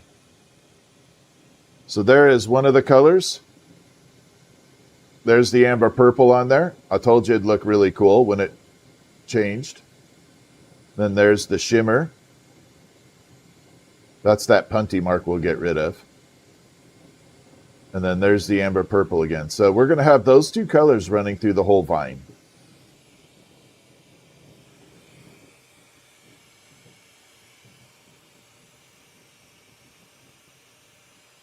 Let's build this thing out. I'm excited about this. This should look really, really fantastic. Let me make sure I got the appropriate size rods. Yep, there we go.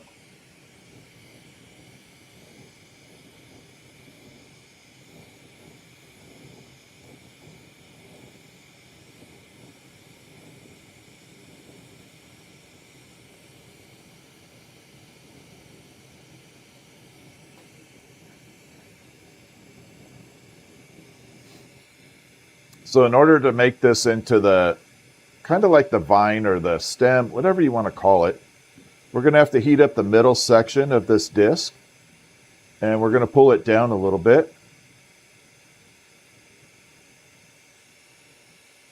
Meaning we're going to stretch this out, and then I'll have room to pull 2 vines off of it.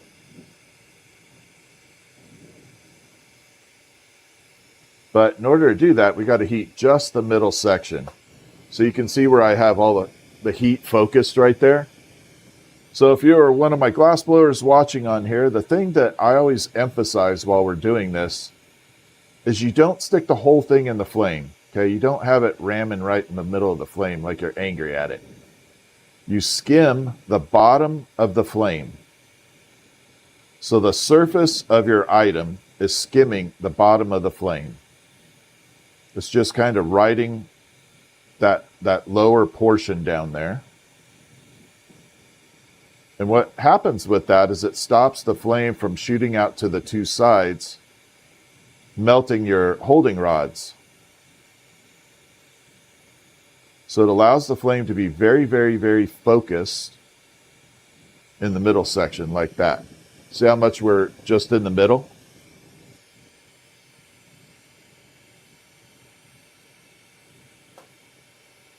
That little trick took me a long time to figure out. And right now I'm skimming the top surface of the flame. So you can go top or bottom. My initial pull, I like it from the bottom because I can see through the flame. When I'm doing the top section, I can't see because the object is covering my flame. When I go from the bottom, I can see through the flame to the item itself. So that's why I like doing the bottom section.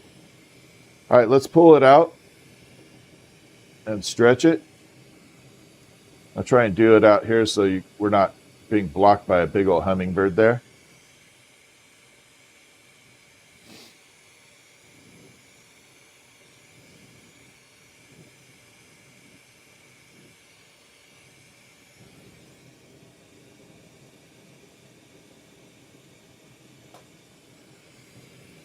Okay, so we got that kind of pulled out now.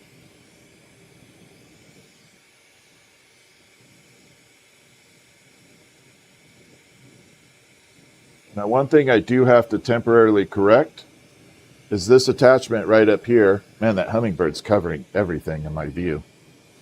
So that little attachment right there, it isn't thick enough. If I go to pull this apart and stretch it, there's a potential for that breaking. So we're going to have to shore it up a little bit and let it cool off.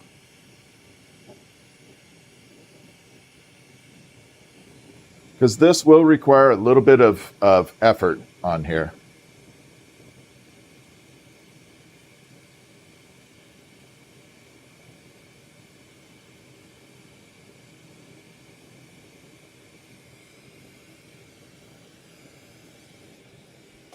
Okay, I'm going to temporarily move that hummingbird or that sculpture. It's really in the way for you guys, and I'm sorry. Let's move this a little bit out of the way. There we go. Oh, that's even worse. Holy crap. There we go. This way it'll give you a better view. All right, let's take a look at what happened right there. Again, I show you everybody everything that's going on.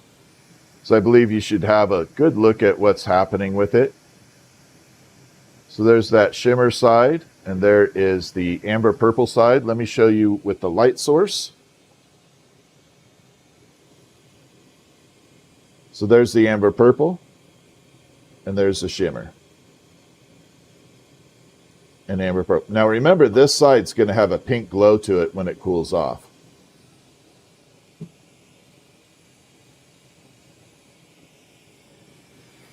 All right, we've got it cool. Let's go ahead and start pulling it into its vine section here.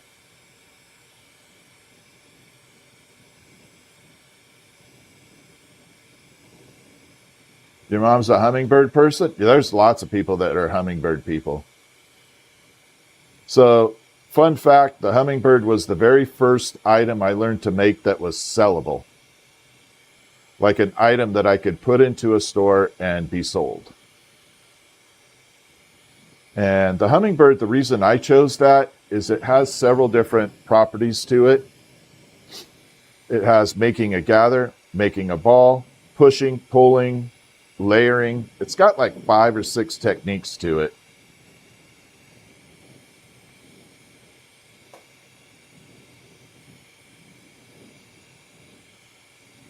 So not only learning that hummingbird taught me how to manipulate the glass, but it taught me how to make a lot of everything.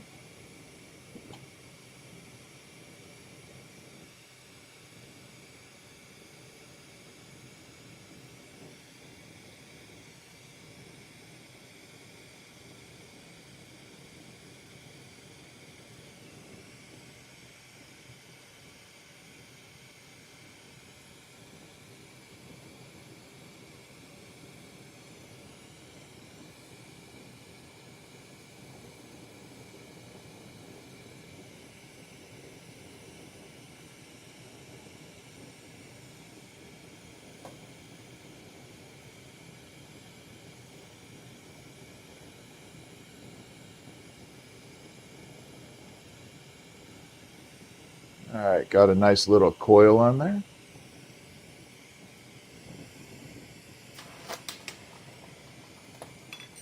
Okay, so what we did there is we kind of created this little coil section. Bring it out so you guys can see what's going on. So again, I like sharing all the processes that we go through. So you're going to start to see these colors banding through all over the place.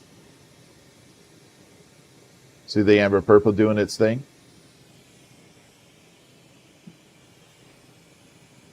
And yeah, the hummingbird is like, yeah, it is definitely a staple item.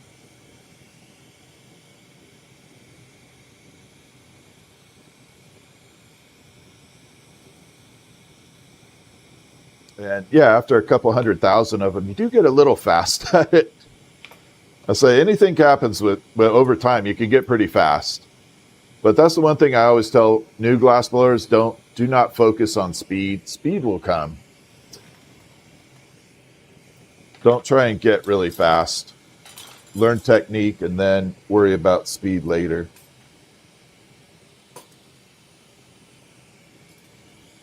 All right, so this is where we're going to get a little bit complicated right here.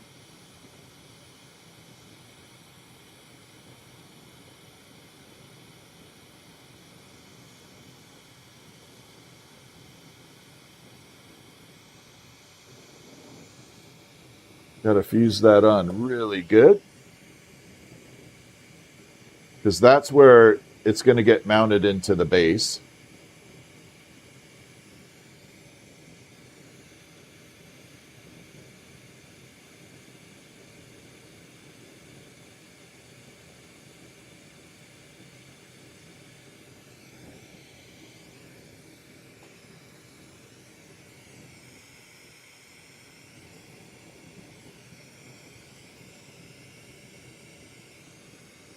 Okay, we're good. Let's build the other vine.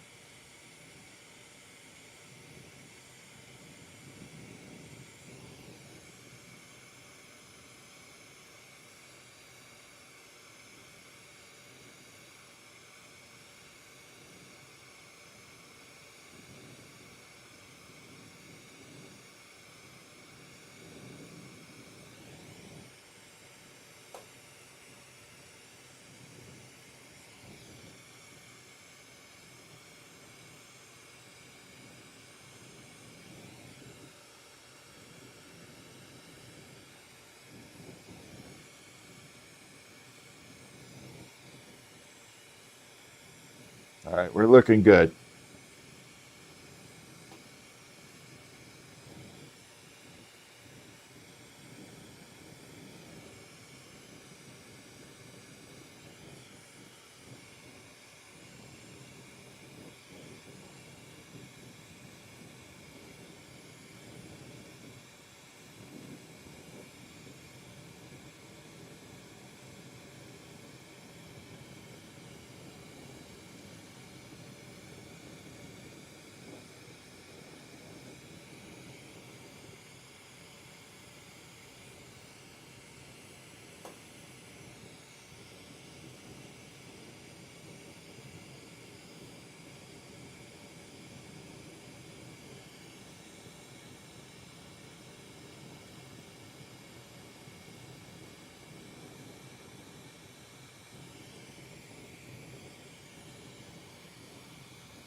All right. Oop, oop, oop. Don't you dare.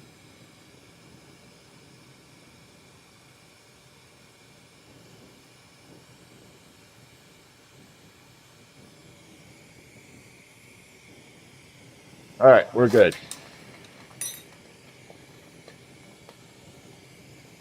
So we do have to straighten it out a little bit.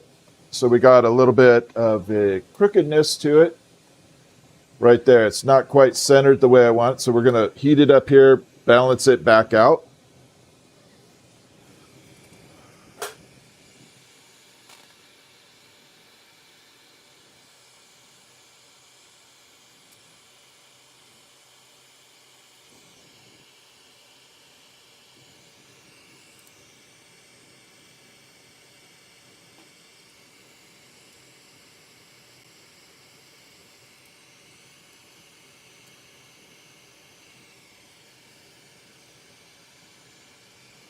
All right, let's take a look at what we got going on. So now you see those colors bouncing through.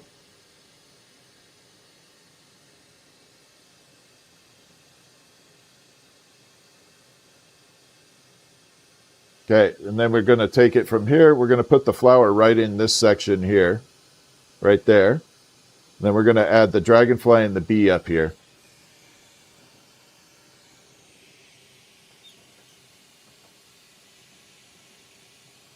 So step number 1 is to remove the flower.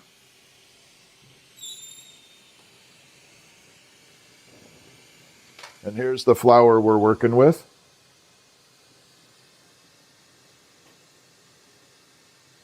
So that is the first, that's the little tulip flower we're working. Might be able to get that sparkle in there. It's showing up a little.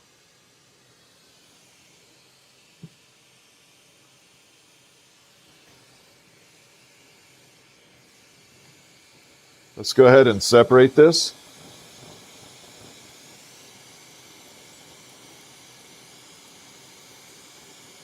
I had this problem yesterday.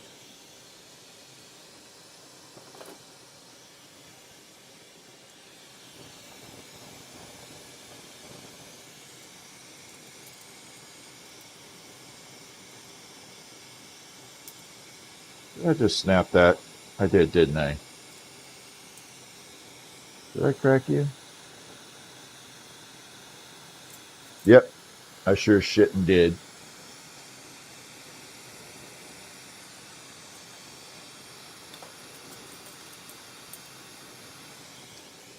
Well, that's going to be a fun one to fix. Hold on. Got to do a repair. Where did you crack off at? Right there.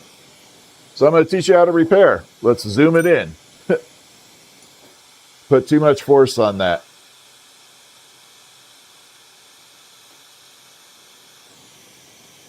Bring it down. Let's punch it way in so you guys can get a view. So I snapped the little petal off right in there. So we brought this petal down. We're going to grab it and reattach it.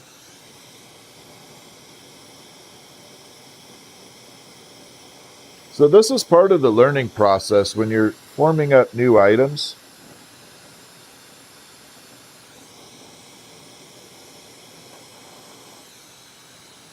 You know, when you're doing stuff you've never done before, this is that process.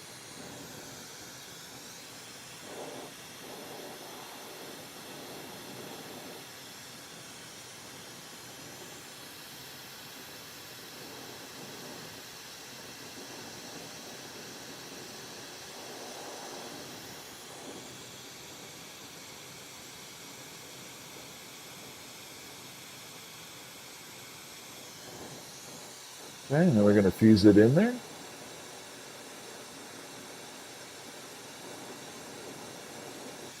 Then we just reheat this back up.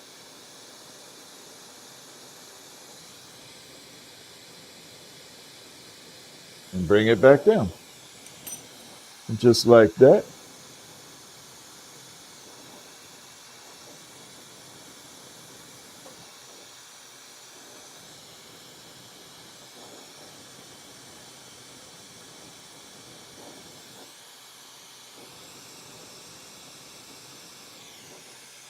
Now we're repaired.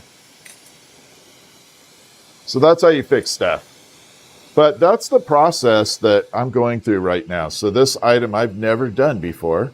It's not an item I'm completely 1,000% comfortable with. So how do you handle that? Well, you got to try new techniques. You got to try different styles. And sometimes they work. And sometimes they don't.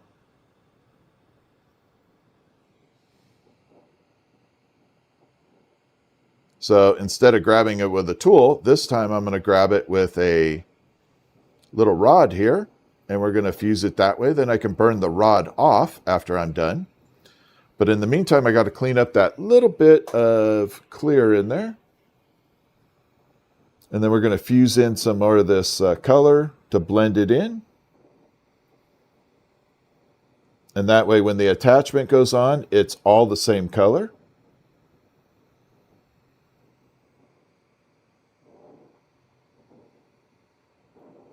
Okay. Let's go ahead and grab that color. We're going to fuse a bunch of it in here.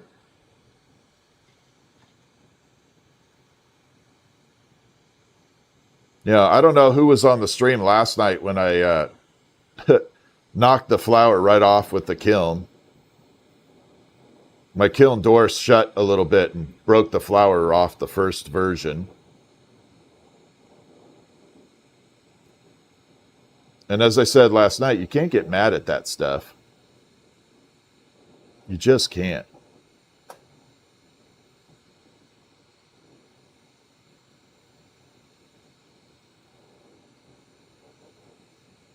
Okay, there we go.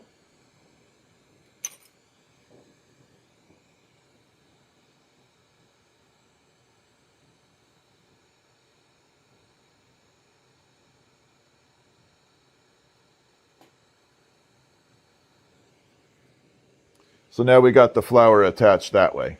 Okay. It did move, that petal moved a little bit on me right there. There we go.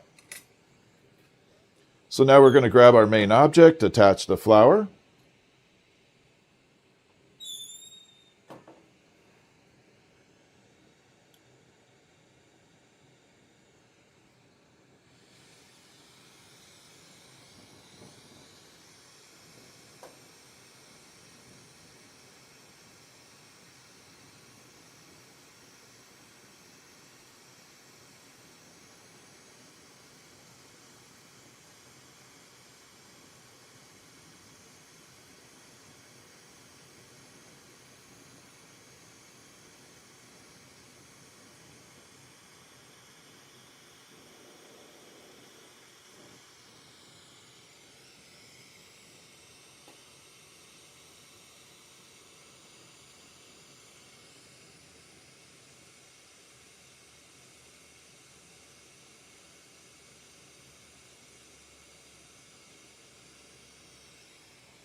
And we're going to really fuse it in there.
Got one little spot here I want to fix up.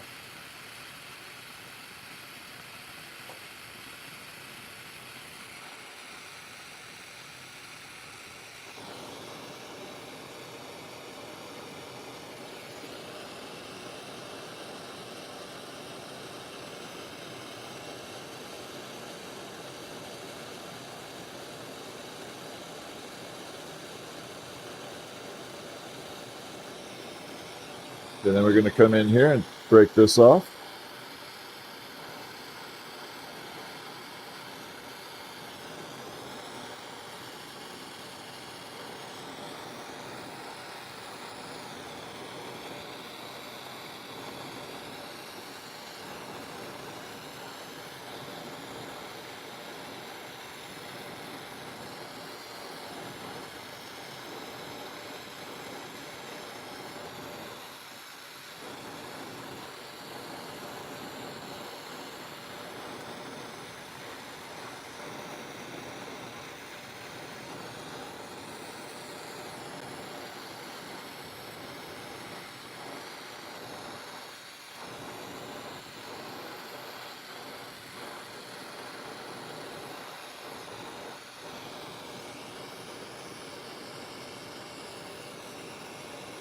All right.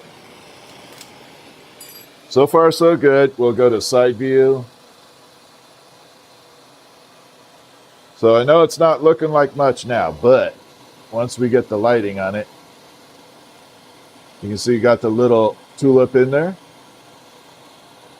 bouncing in. And then we're going to add the little bumblebee and the dragonfly on. And it should be pretty epic in there.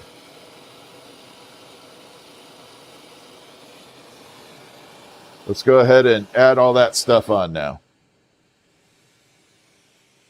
Start with the dragonfly. That's going to be the one that's most important to place.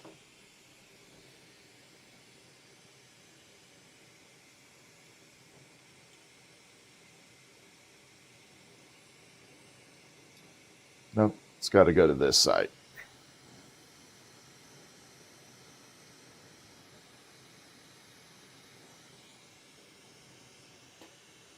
Oh, there we go. That's where I want it, right there.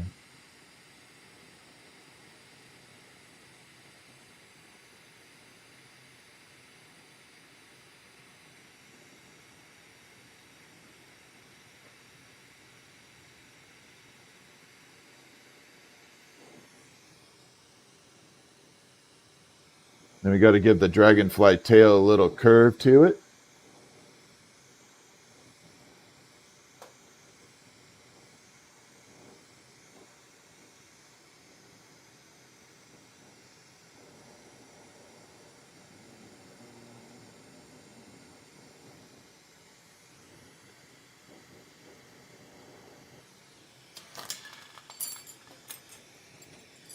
Got to give it its black stinger.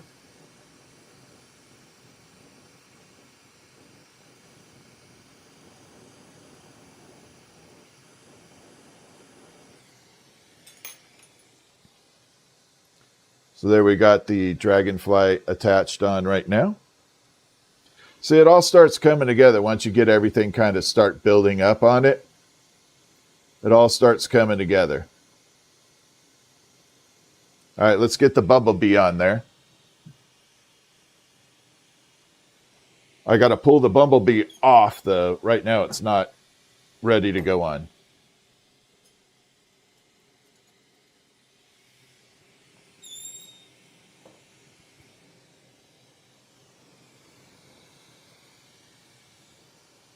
Let me make sure.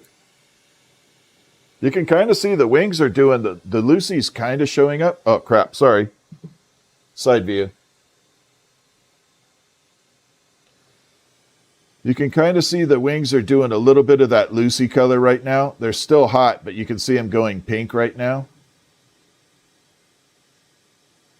So we got that nice pinky wing.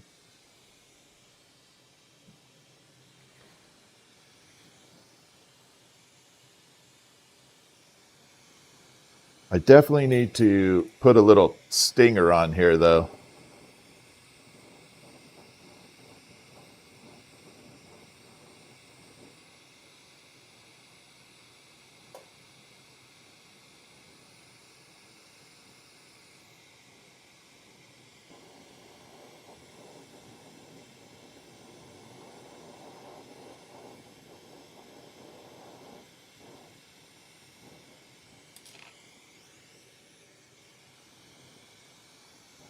Bring this guy down, put a tiny little stinger on it.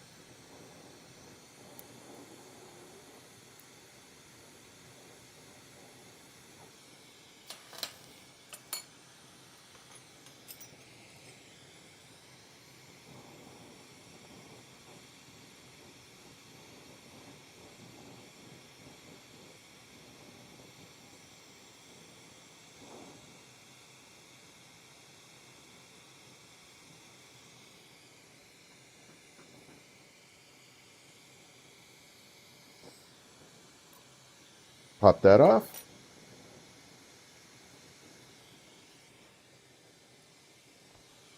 So now we got the bumblebee ready to go on, and let's get it fused on there.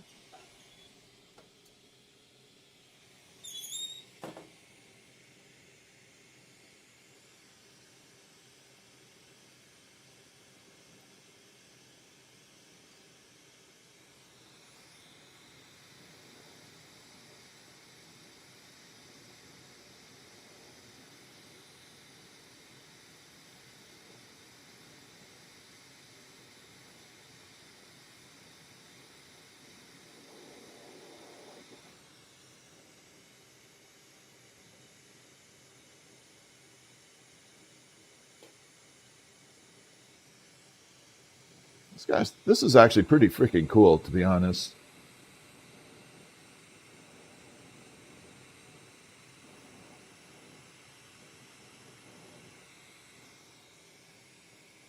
It's actually pretty freaking cool. I like it. So we got the little... Oh.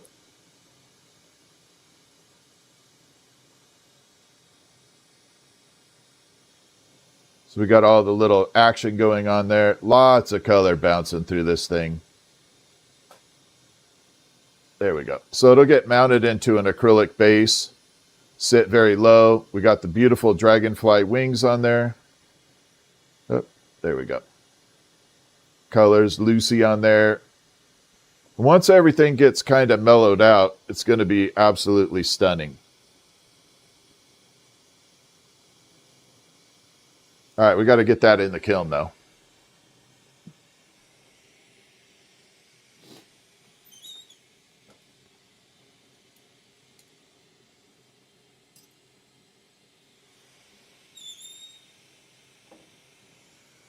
Yeah, I like that one. That actually came out kind of cool, I'll be honest. I'm not disappointed in that one. Thank you, Christy. Thank you, Janae. Thank you, Connie. Thank you, Aaron. Mama Bear, thank you very much. Who we got on there? John, thank you. Dragonfly, thank you. Bayo, thank you. Lamborghini. Death Dealer, appreciate it. Laura, Karen. Laura, I didn't say hi to you. Melissa, how are you doing? Didn't get a chance to say hi to you either. Steven, how are you? Gail, thank you. Jean, thank you. I appreciate everybody. Gandhi, I appreciate that.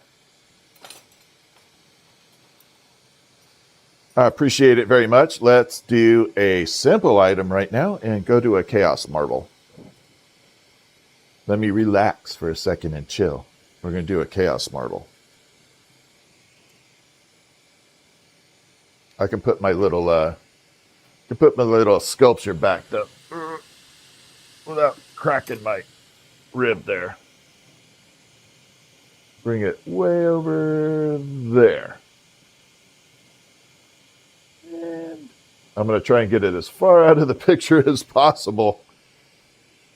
All right, there we go. We'll bring this guy over too. Little flower.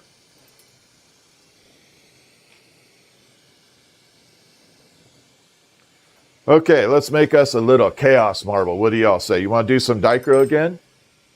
Should we do some dicro again? You guys want dicro on the chaos marble, or do you want to do something more spacey themed? I mean, dicro is kind of spacey themed, but I'm talking like organic spacey. For this one, I don't know what the price is. Stephanie put it up on the website, I believe. So what do you guys think? Space or dicro? What do y'all think? Opal? Dicro's pretty close to opal. Well, we can maybe throw some opal in there. I got some of that. I definitely have some of that. No, I don't make any of those, Ronnie. Dicro? Yeah, definitely like dicro. We got combination of... All right, I'm just going to have to make both. Not both, but we're going to have to do a combination of two. We'll do dicro and a space theme.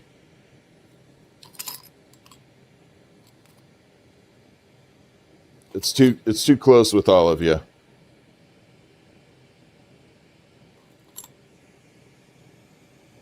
Actually, we're going to use this funky chunky right there.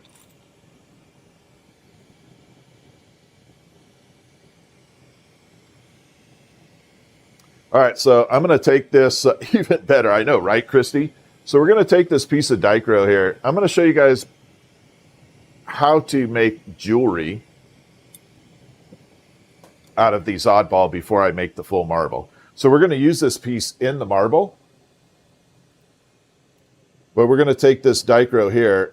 This is an odd shape. This is what I was talking about earlier. You can buy these off of certain people, especially on eBay, and they have some of this available. And it comes in chunks like this, broken chunks. Now, unfortunately, this is one that I broke when I was trying to cut a sheet, and yeah, I broke it. But I'm going to show you how to turn this into an amazing piece of jewelry that if you make these, you will not be able to keep them in stock, especially if you do art shows. If you do an art show, you will not be able to keep these in stock on an art show. Absolutely will not.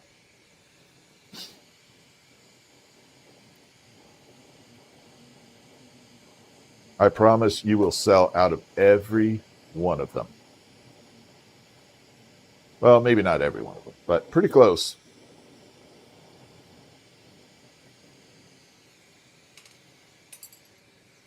I had to snap my knuckle there. Okay, so we're going to take this. Let's zoom in on the camera so we get a better view. Let's punch it in.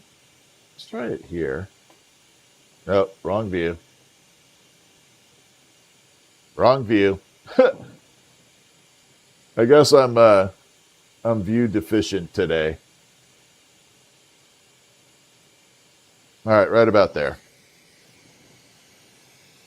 So we're going to take the dicro and we're going to punty it up to one spot here, this little pointy spot. Okay, the little sharp edge. This would also make a cool arrowhead, but we're not doing that.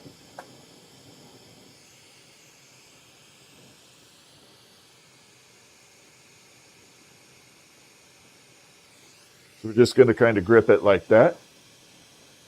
Does COE matter for dicro? Absolutely it does.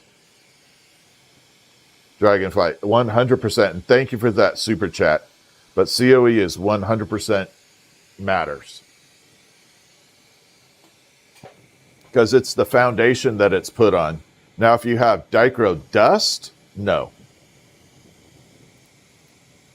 We'll have to talk about that. We'll have to go over dicro completely. All right, here we go. So I'm going to take a thin glass rod here.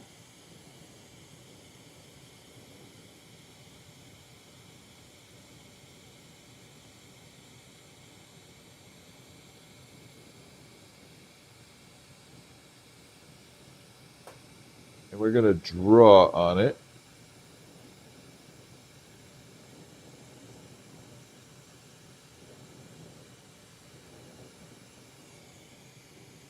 On one side.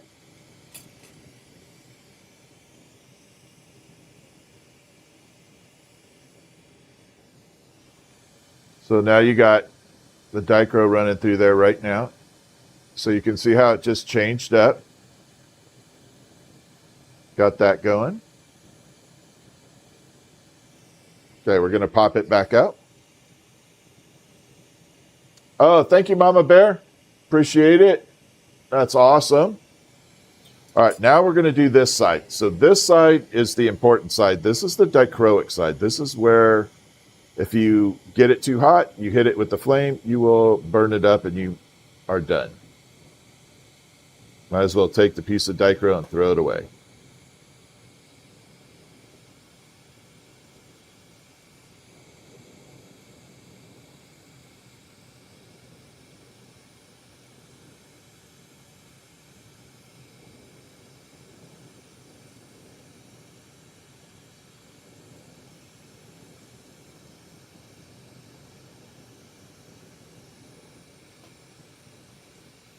We're going to trim that down.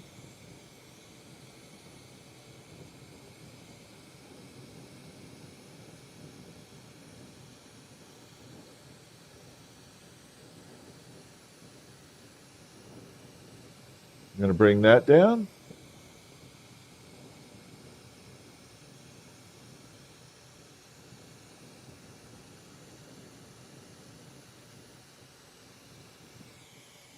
Then we got that.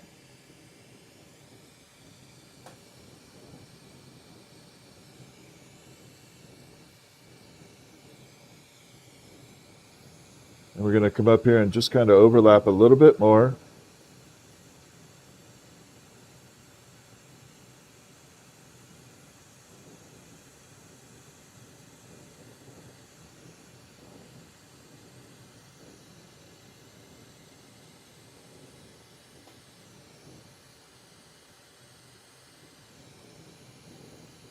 Same thing on the other side. So this is the type of jewelry that I was saying is very easy to make, to be honest. It's not difficult. Just have to get a control of the flame and get used to controlling that. But once you get this down, it works very well.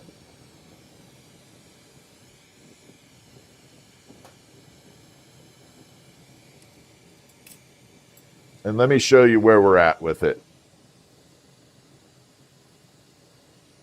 So one of the things I like about this is it has a multi-facet to it.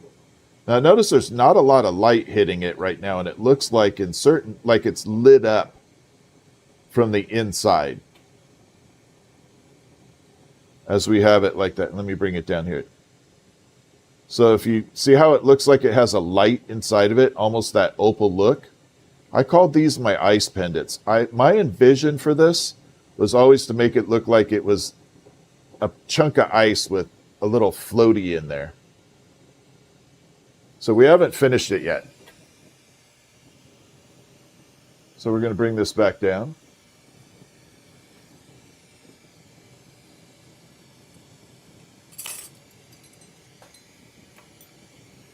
So for this, you do not want to have a little thin loop. Okay, you definitely don't want to have that on there.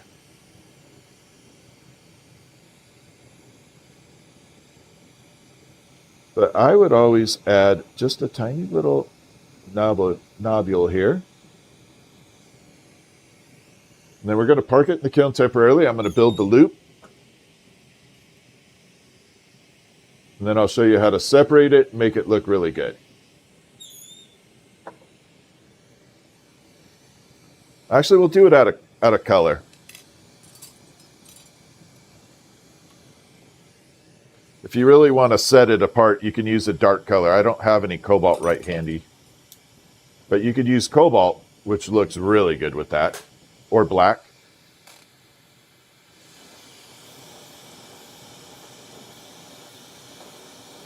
So we're going to grab it here.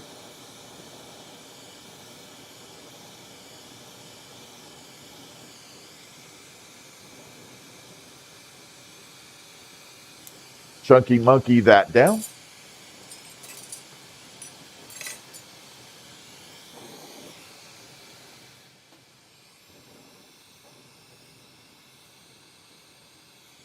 Then grab it here, and then we're going to fold it over.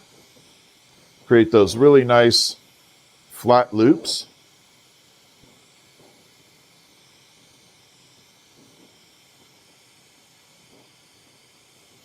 This is also really good practice for dragonfly wings. So when you make these loops, always kind of practice for dragonfly wings.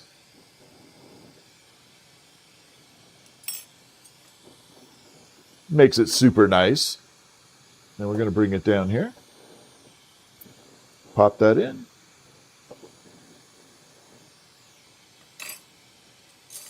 Smooth everything out.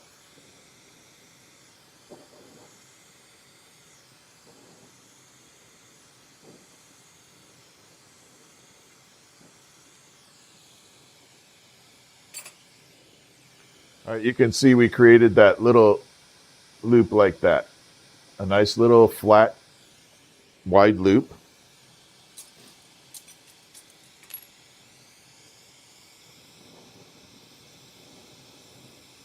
All right, that is amber purple. I got to put that somewhere. That is not a color we want to mess with right now.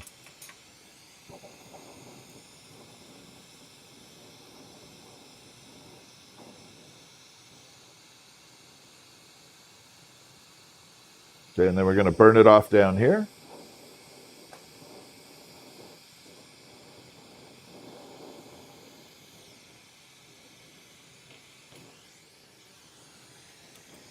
Then you got to make sure this is really, really fused in together, because the bulk of your stress is going to be right here. If this is not welded on very good, the whole piece is useless. Someone will eventually break it.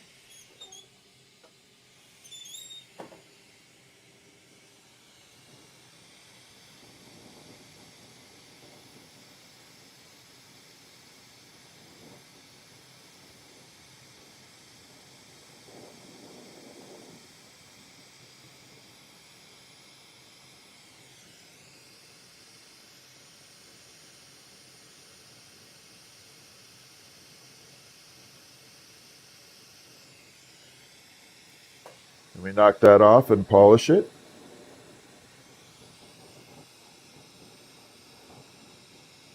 Been a while since I made these.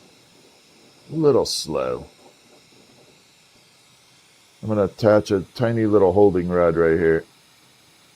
Just for a second.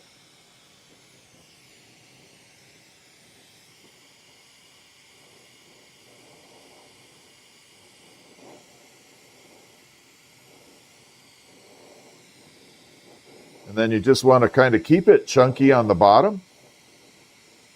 You want to keep that ice look to it. You can even create a little dripping on it, like make it look like a drop of water coming off of it.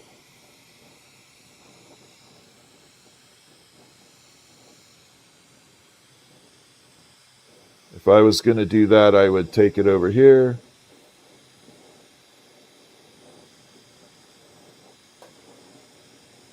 Like that.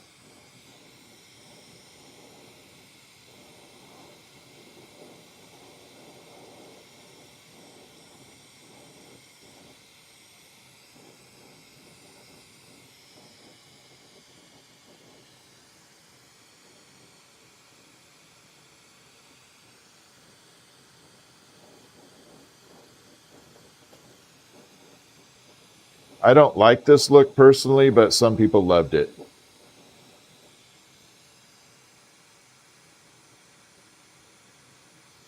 I personally don't, but I figure I'd show it to you anyway.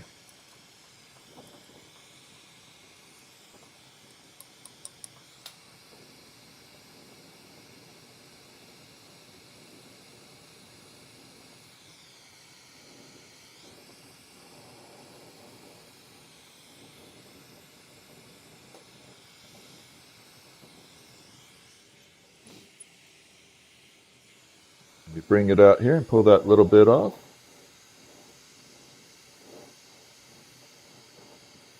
Now, the thing about this particular pendant, this style, if you walk into a dimly lit restaurant or environment, it will light up like it has a light source in it. Okay? I have this absolute love with it when it does that. But you can see that. We'll park it way back here. But it's supposed to look like just a piece of ice, like encased in there.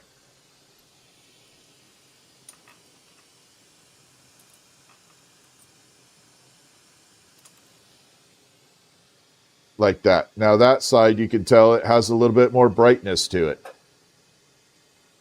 But it should be very organic. It shouldn't have a whole lot of structure to it. It should look just like a freaking ice pendant like that.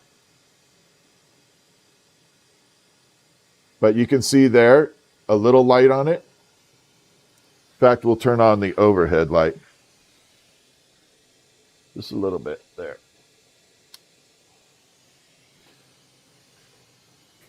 So there is dimly lit, right? Now, when it catches the light just right, you can see it almost looks like it has a little light source in it. Then if it catches just a little glimpse, like that.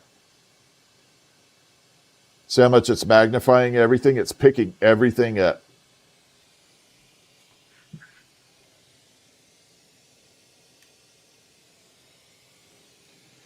It is totally encased, 100%. But look how far, look way back here, it's still bright.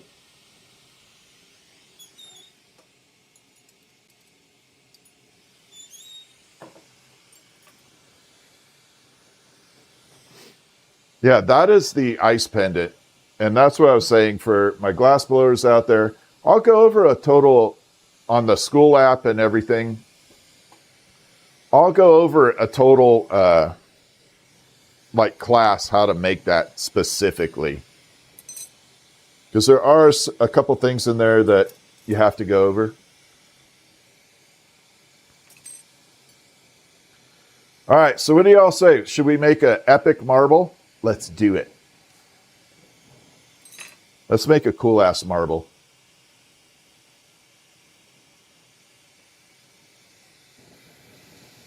Yeah, school, SKOOL, yes. I am signing up and putting the program together. I forgot I need dicro. I just use that. I'm not going to tear that one apart. I need to find a cool piece of dicro now. There are all these little bits in here. Ooh, that's a nice one right there. But anyway, so yeah, you can take all kinds of little chunks like that. I'll tell you who to buy that dicro from. Because there's only one vendor that sells it that I would buy from. And I don't have their name offhand.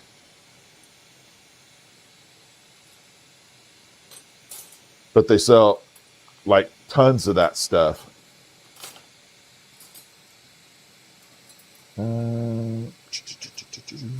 Okay, I'm just going to have to deal with this. Yeah, there's one vendor on there, though. What's up, Dale? How are you doing? Tanya, how are you doing? Whose birthday is it? Whose birthday? Your birthday's tomorrow. Caleb, happy birthday. Early birthday, Caleb. Welcome in. Glad you came around to say that.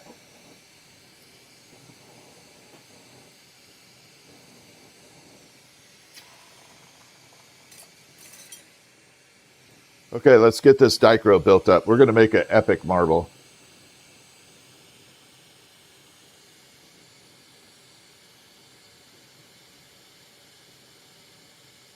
I got a whole bunch of stuff here we can make the marble out of. And I'm in a marble mood.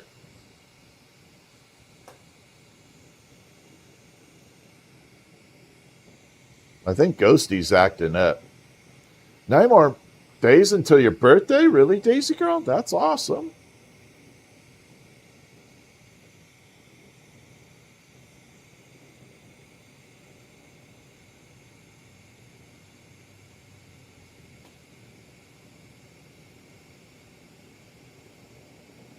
So right now we're encasing the dicro.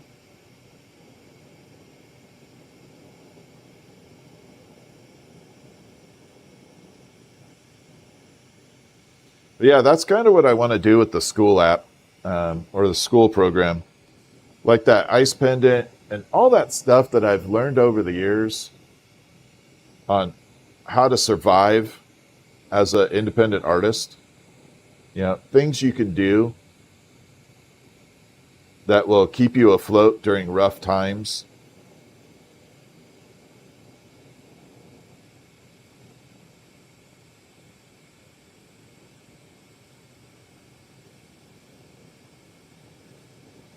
Bring it down here.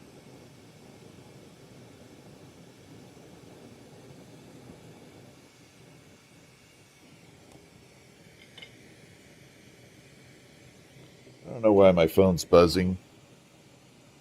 Nope. So one of the things I'll cover with you guys right now as an artist. Anybody want to guess where one of my best clients ever was for selling jewelry? What the hell? Stop. Damn it. My watch is buzzing its ass off. Anybody want to guess where one of my best clients ever was? Take a guess. And for jewelry, this was before I owned my own jewelry store. All right, so we're going to take that dicro and we're going to twist it up.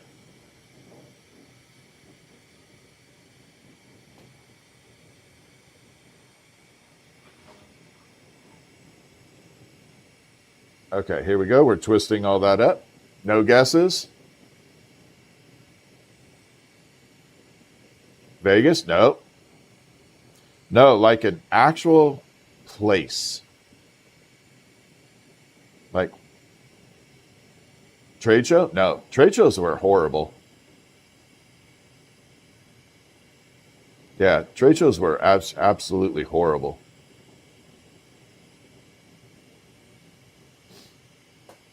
No, one of my best clients ever was a hair salon. It was an actual hair salon.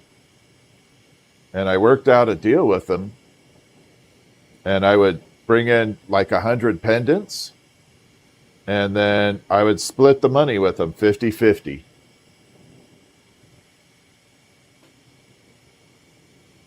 And it cost the hair salon nothing. It cost them zero money. Nothing. It was all upside for them, and I made a fortune off of it.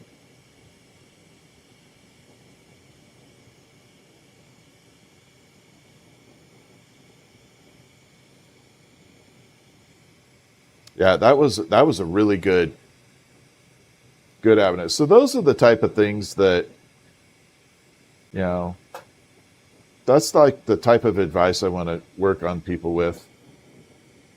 You know, showing you alternate avenues for making money. I mean, you walk into an independently owned hair salon, say, I got a bunch of jewelry I'd like to sell. Can I put it in on consignment at 50%? You and I split the money. Who's going to say no? Sure, I don't want to make extra money. Said no salon ever.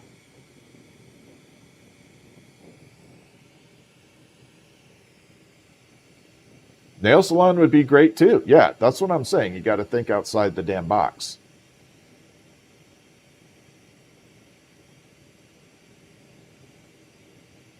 Yeah. A nursery like that sells plants, trees and plants.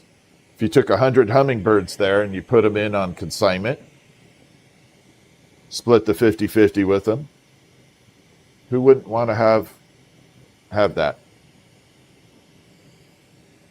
I'm not going to go over that right now, Groves. That'll be for later. I'm just throwing stuff out there at the moment. Just to say there's a whole different world of options that I have experience with.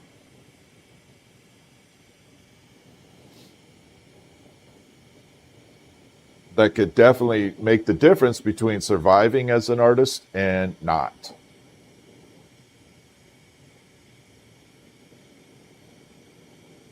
You know, and it doesn't matter if you have glass. You could be a polymer clay. You could be crocheting, all that stuff. Any type of art form. If you walk into certain locations, and especially independently owned, and say, hey, I just want to put this in on consignment, no risk to you at all, and see if it sells. Yeah, nursery was great for the hummingbirds.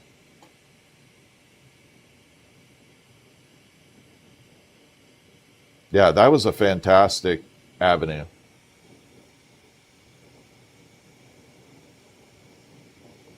But I've got an entire arsenal of things like that.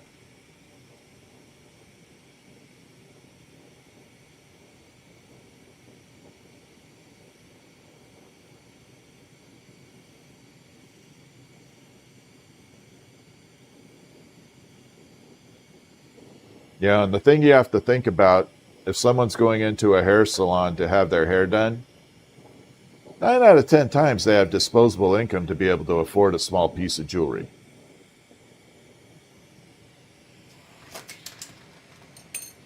Okay, we got that dicro in here. It is looking really good. I'm going to show this dicro to you here in a second.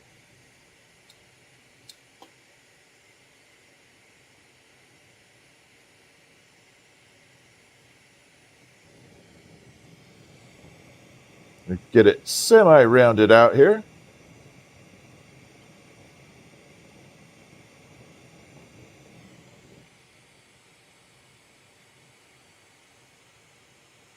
Okay, we got it nice and balanced here. Let's show you from the side view. I'm hoping you can see a little bit of this dicro in here.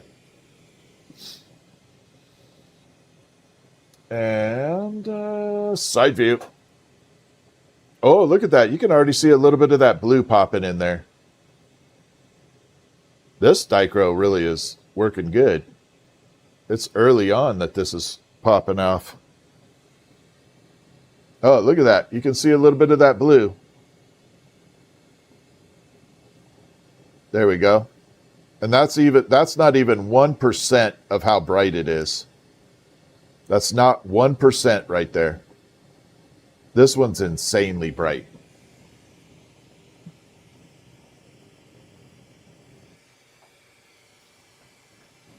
All right, let's grab some, yeah, we're going to use this one.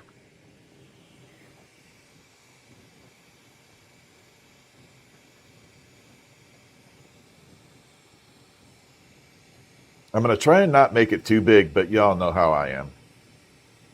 Is it hard to learn? No, it's not hard. It's practice. It's like anything. If I bought a guitar and I wanted to learn to play it, I can't just pick it up and play it. You have to practice. Same thing with glass. Music and glass are no different. Practice, practice, practice.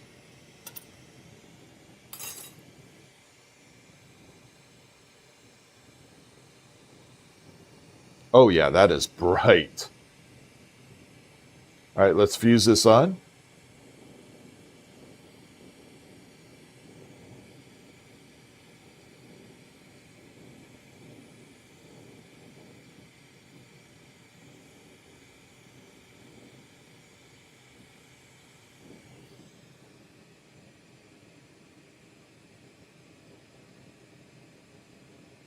I'm in my element right now. I'm in a happy mood to make this marble.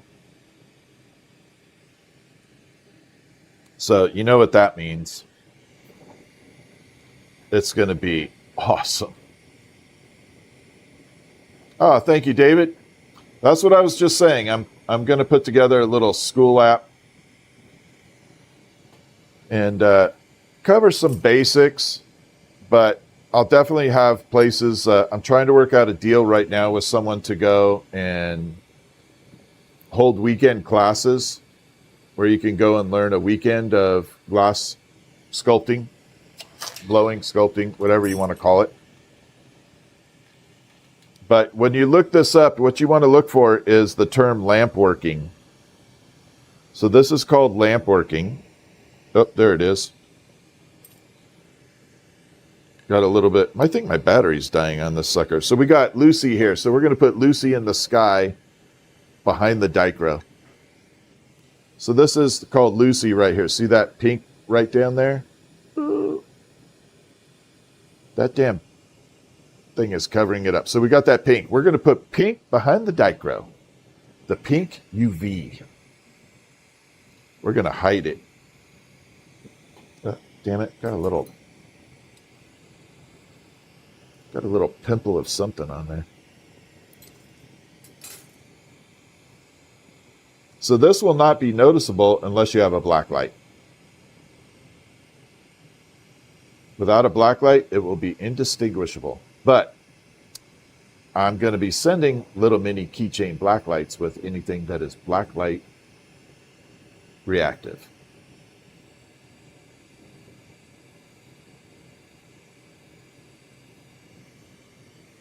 All right, so there's the Lucy. Let's put this on.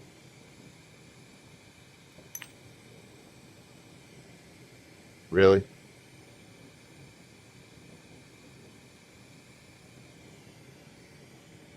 Okay, let's go. That was funny, actually.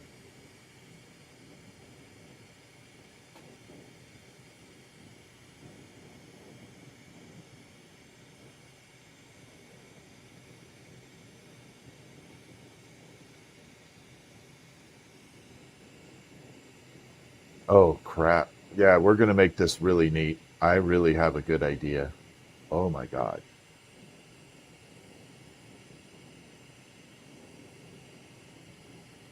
Yeah, brain is on fire right now.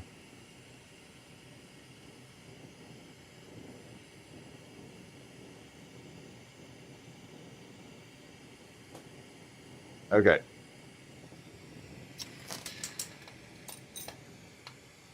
Let's grab do I have a darker color here?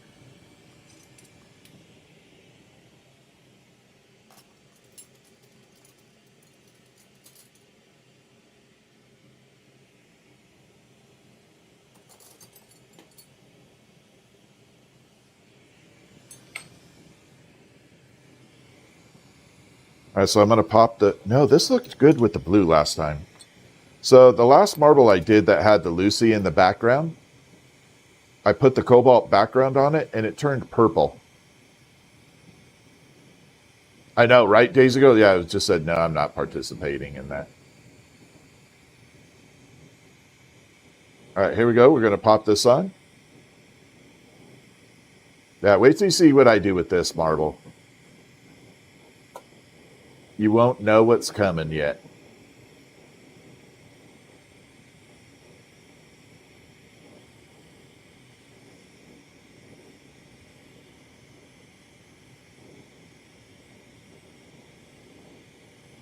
Unfortunately, it's going to be a little big. Not too big, but it's going to be bigger.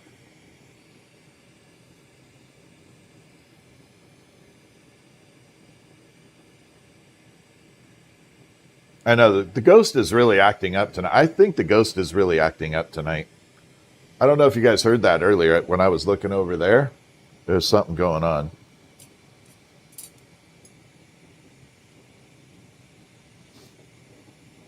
So I got a whole bunch of little short rods like this over there. And I heard them kind of rattling over there. It's either that or a mouse. Which is possible too. Or the squirrel. Oh, Chippy might be dead. Chippy might be out. Maybe it was Chippy.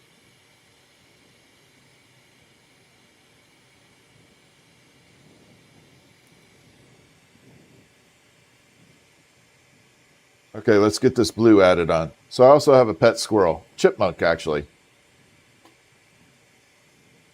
I think it's a chipmunk. Chipmunks look like squirrels, right? I just got to be sure. They're like close. I do have a ghost. I do have a little history about the place here. I do. And yes, someone did pass away here.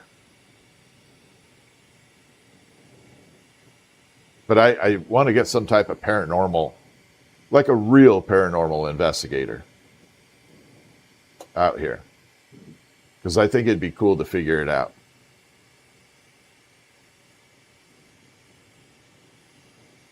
Does it have a long, fluffy tail? No, not a long, fluffy tail. Actually, it's kind of small. And it barks. Yeah, it kind of barks, too. If that makes any sense.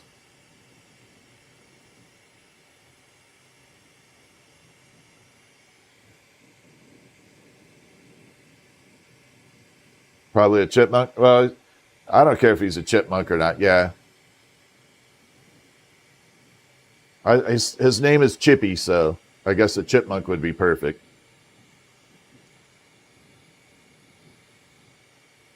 All right, here we go. So we're fusing this together.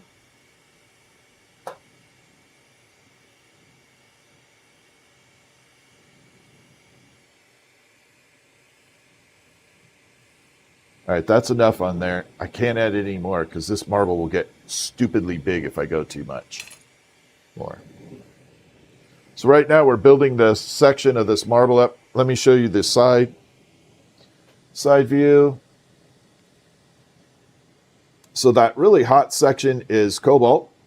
Then we got the dicro running through that section back there. It's hard to see when it's super bright, but we got to close the gap in between there. So that gap in between the clear and the cobalt there. So we got to close that up.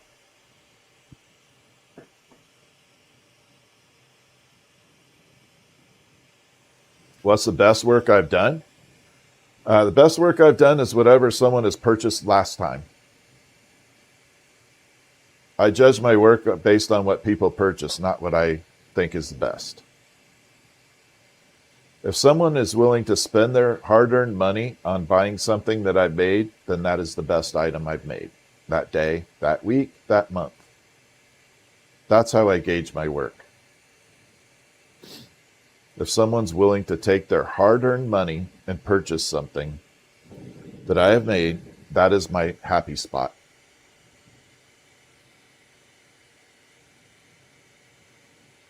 Because that's the biggest compliment I can have. Yeah, this is a marble. It's going to be a big one, though. It's going to be kind of like a globe.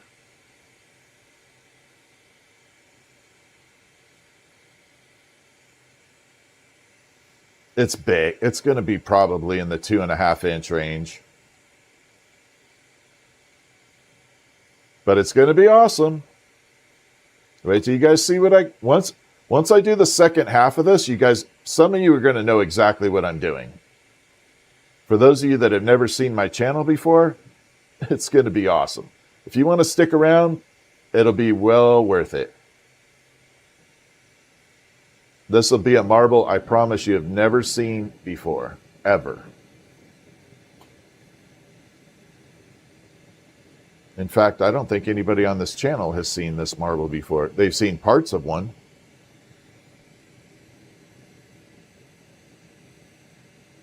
But not this version.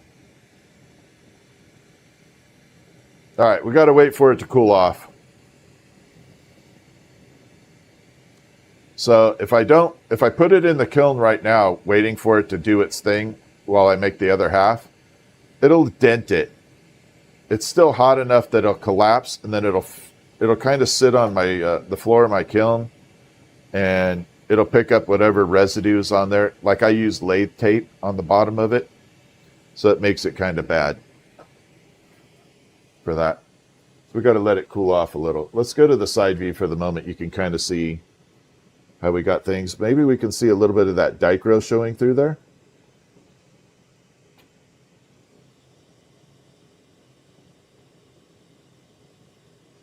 Are you turning on? Oh. There we go. Got some of that dicro popping through. So there's the sparkle on that end. So that'll be one part of the marble. I don't know if it ever shows up through the back half. Yeah, it does a little bit through the back half. It's harder for that dicro to pop in through there, though.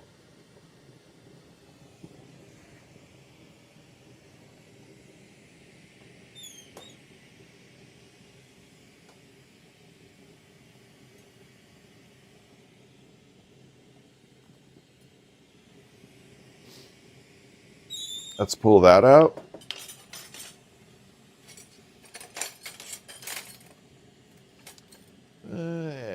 This will work. Not my favorite idea, but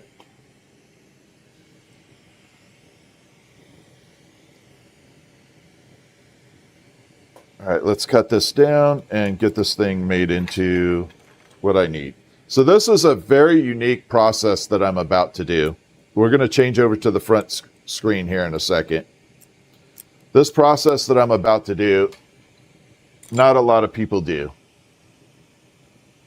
Not only because they don't know how, but even people that do know how, this is a very difficult process to master.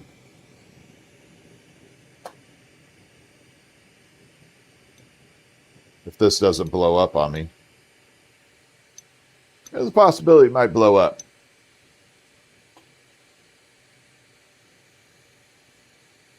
This is my only PTSD in working with glass. When you're at the stage where the tubing can want to blow up because you didn't like preheat it well enough.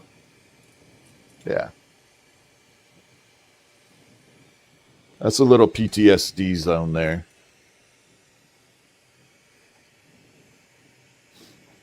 We got to rip a lot of this off.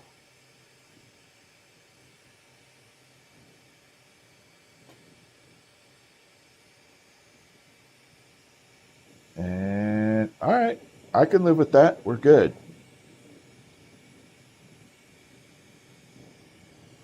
No blowing up. Oh, look at that.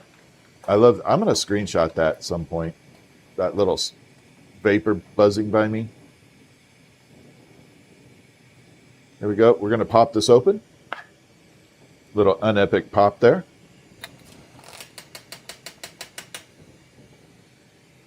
Learning how to bend glass. Yeah, bending glass is cool. But there's a couple other things you can do with glass that are pretty amazing.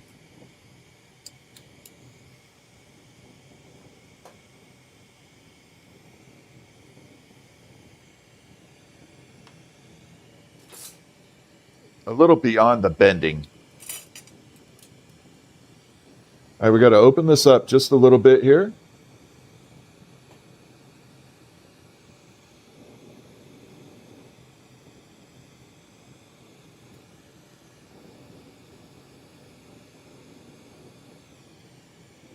Okay, got it nice and solid. We're going to close it down a little bit now.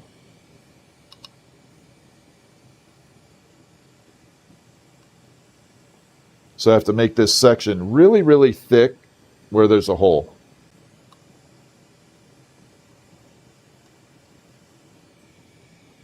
Okay. So we're going to pop into a close view on this. Otherwise, it's going to be unepic. So we got the little hole right there. Okay, this is how we're starting off with a piece of tubing. And we're going to make this into part of a pendant right now.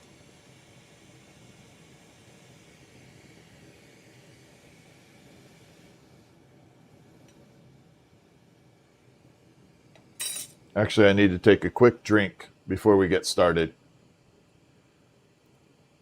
I need to grab something to drink or my throat's going to dry up. Iced tea for the win. Actually, a sweet tea. Not just iced tea. We're doing sweet tea. All right, let's go. We got this. So what I'm going to do right now is I'm actually going to knit the glass, just like crocheting type of knitting. It's exactly the same. We're going to knit this glass by creating little loops of glass.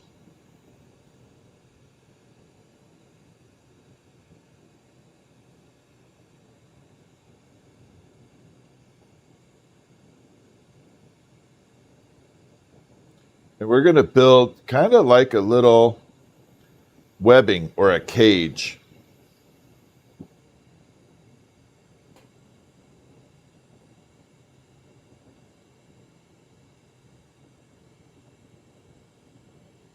And I need it to be as awkward as possible for the length of these loops.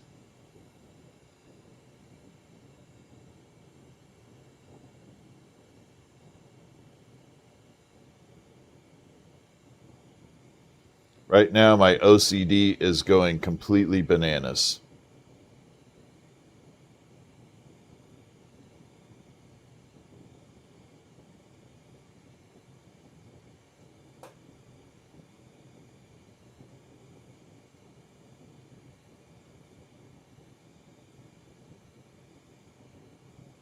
All right, like that. So we have this little cage built, okay? And it looks funky. It's supposed to look funky. Okay, we got this all built up. We're going to take this and we're going to silver fume it. We're going to take pure silver and we're going to vaporize it. Make it chromy.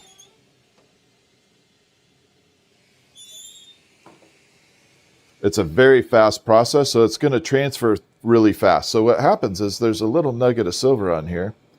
That nugget's going to superheat, and the silver is going to become lighter than the flame, and the particles are going to travel through the flame up to the main object up here. Like that. Ooh, going fast. And there we go.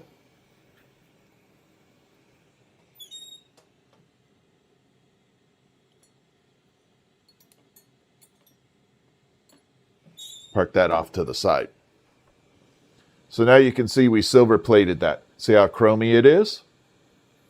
So that has all plating on it. We'll turn it to the side view. I can't do it for too long. But you can see it's all plated now. If I was to shine a light on it, get very, very shiny. That's a cool ass process. So what we're going to do from here, we're going to take that beautiful little cage we just did and we're going to wreck it. We're going to wreck it. We're going to shrink it all down. Yep, we're going to collapse the whole thing.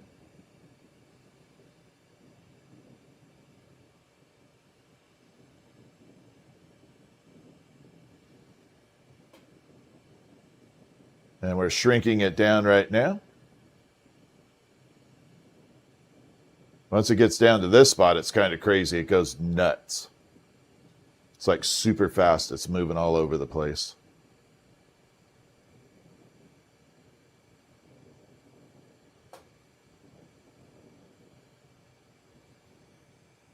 All right. Got that handled. We shrunk it down.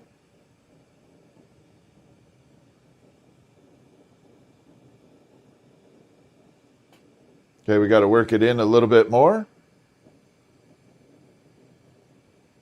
Now, stick around for at least another minute and a half to 2 minutes. Don't swipe away just yet. Stick around.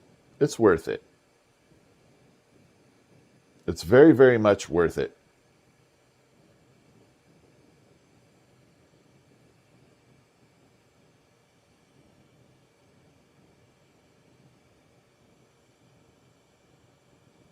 Okay, we're almost there. Okay, so for this, we're going to transfer over to the side view.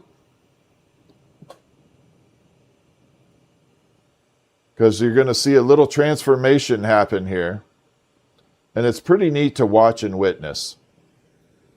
Okay, we're going to bring it over in front of the camera. Now keep your eye on it and look at those little tentacles starting to evolve. There we go.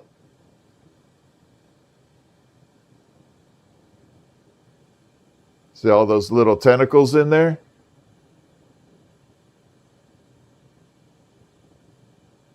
Now we got all that. Bring it out here. Look at that. Woo! Little nuggets of fun little electrical buzzing all going throughout there. Told you it'd be worth it.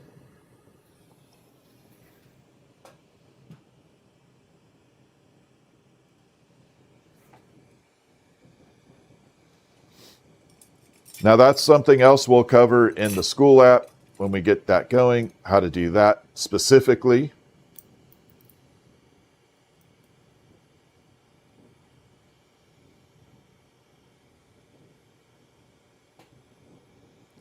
Okay, we got to bring this out. Because while you could watch it happen in real time like I just did there, there's a lot of little pieces of tidbit information in there that you just don't see going on. It's too much to try and explain on live stream like this.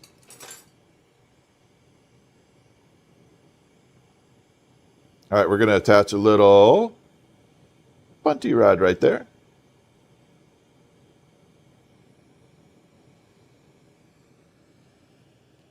We're going to pop this back out. And we're going to have my little, this is where I have fun. This is my fun time right here. This part never gets boring. Oh, it makes a cool ass pendant, Moon Gem. I'm serious. This is like one of the best items I have. Being an electrician, you love that? Oh, thank you, John. Man, that's the one thing I wish I knew how to do as an electrician, man. I know nothing about it. All I know is I stuck a knife in the toaster when I was very young, and I never wanted to be around electricity ever since. I was like 8 years old and I stuck a knife in the toaster. That sucked. All right, here we go.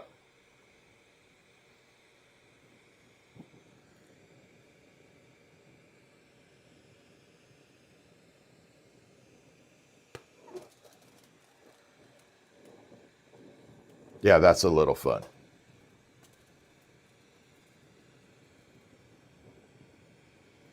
Ooh, that has to go in the water. Little bits flying everywhere.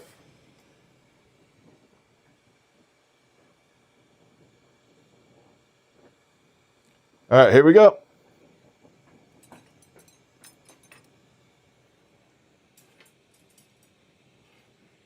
Now we're going to turn this into epic.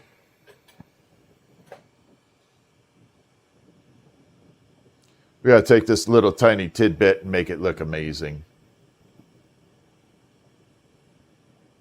Sculpture is right here from last night. It's right in front of the screen.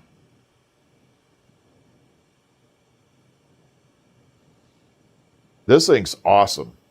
I'm very happy with it. And the one we just did tonight is freaking cool too. I'm loving the tulips right now. This is why I don't make functional items. Everybody always says, you should make functional. I don't want to. I've made it. I did that for a long time. And to be honest, I don't need it. I love this. This is my fun stuff. All right, we're going to add a big old chunk of clear on here to magnify this.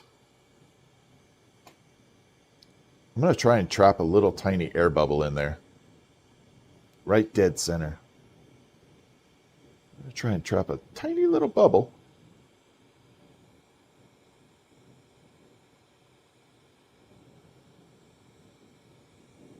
Yep, got it.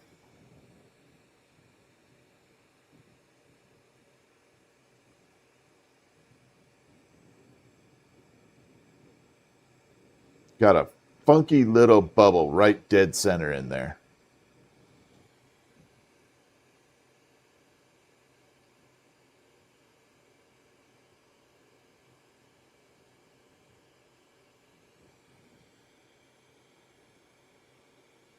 I'm going to try and twist that bubble up a little too. Let's see if we can twist that bubble a tiny bit.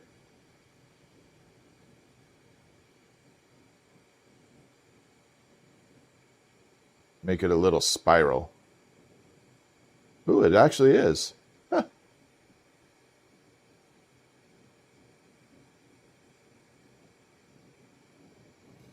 Well, that's something new.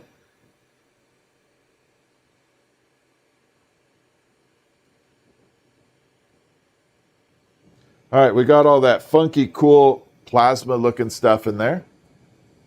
And we're going to take this and we're going to attach it to the marble.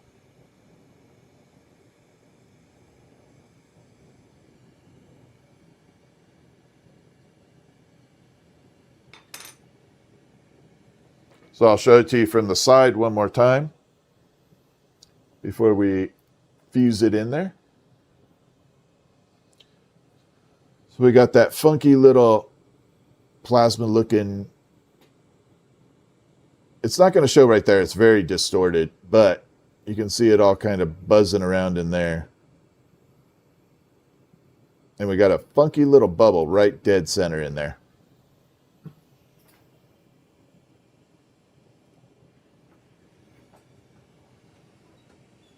Let's grab the marble and pop them together.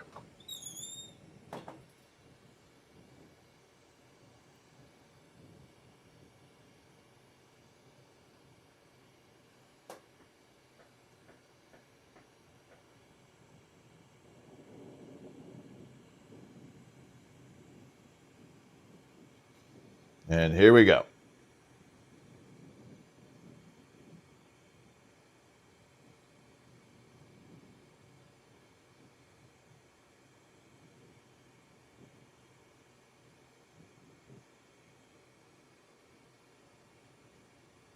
I'm trying to just keep it centered on here. Let's turn on the afterburner just for a minute.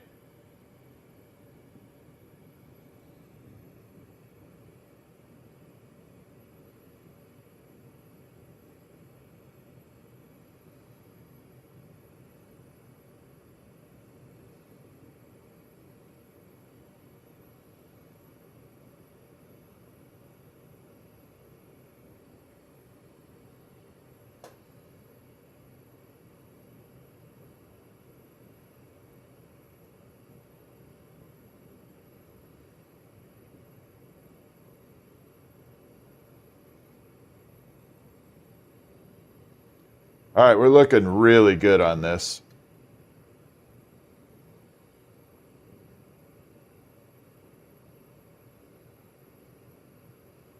It's kind of exactly the way I wanted it.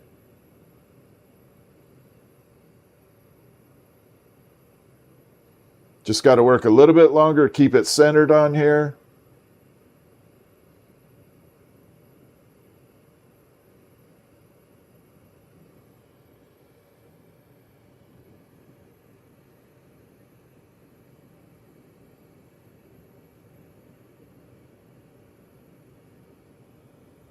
Got my little spiral bubble in there.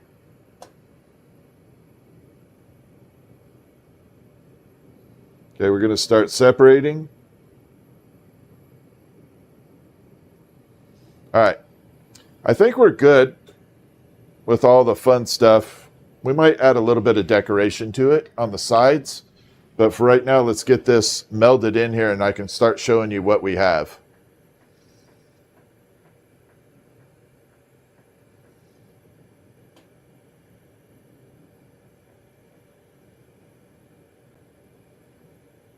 Oh, you'd be fine. Your hand's shaking. I could teach you how to get past that. I've taught a lot of people with their hands shaking how to get past this. Mardi Gras is in full swing. Are you in Louisiana, Bea? If you're in Louisiana, you have one of the best spots near you. Sharon, thank you so much for the torch.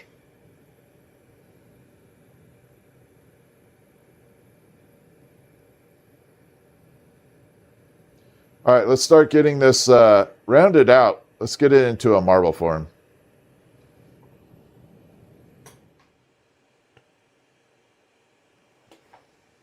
Well, it didn't get as big as I was thinking. Thank God. I think this is a small one, like 2.5 inches.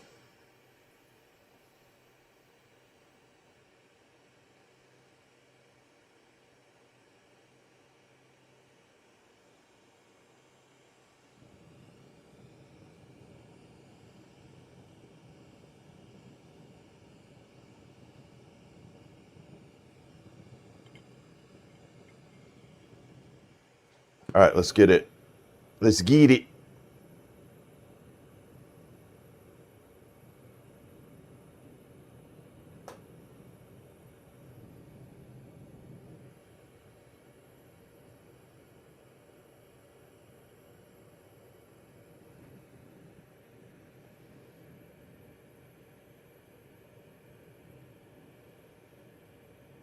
I am debating on doing something to the sides here. Probably should leave it alone, but you know me. I can't leave well enough alone.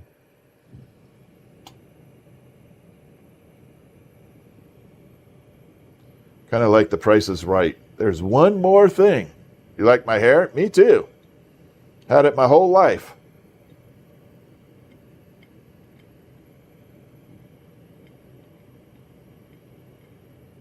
Yeah, North Carolina prospects. I definitely, if you ever decided you wanted to do something like this, I could teach you how to avoid the handshaking stuff.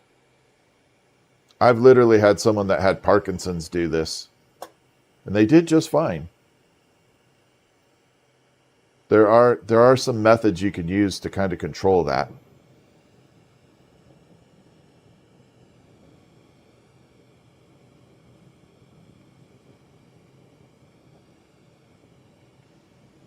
Okay, let's see if we got something amazing happening in here.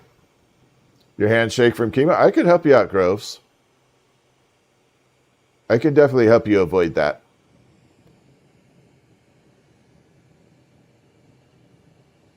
By technique alone, no drugs or anything involved.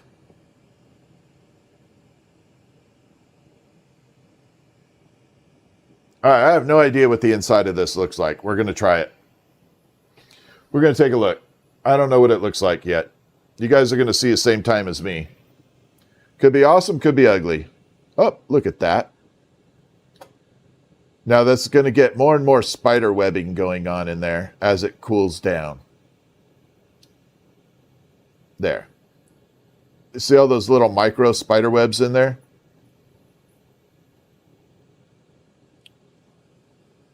Oh, yeah. And then as it cools off, you're going to start to see a blue tint behind it. Not the dicro or the cobalt, but an actual hazy blue that's going to make it look like a galaxy.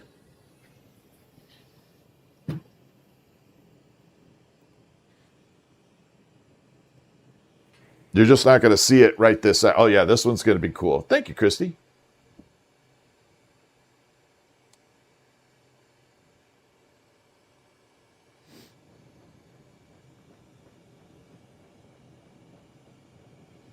Okay. Oh, there it is. I was looking for a punty.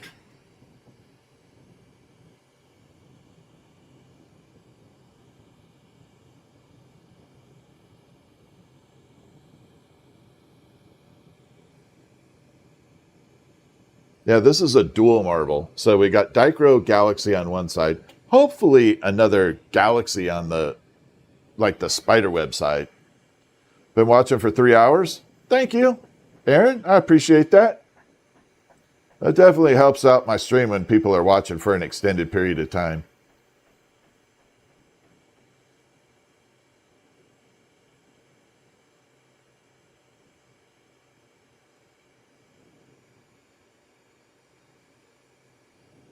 All right, we just have to add some more clear up here. Not much, just a little bit. And then we're going to round this out. Oh my God, this dicro is bright. It's almost too much.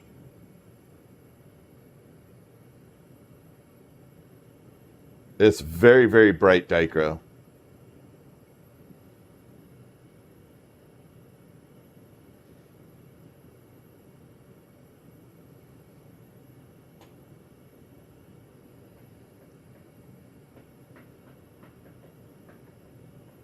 But it's looking good. We got it.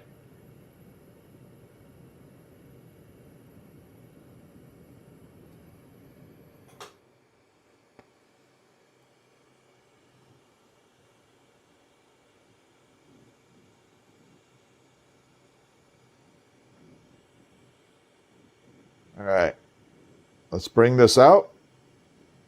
Then we're just going to round this off, take a look at it. I don't know if I have to do anything to the side of this. We'll look at it after it's kind of completed. If I need to add to it, we'll do it. But I don't know. I kind of like it the way it is, to be honest. I thought I might have to add something to the sides, but it's pretty clean. It looks good.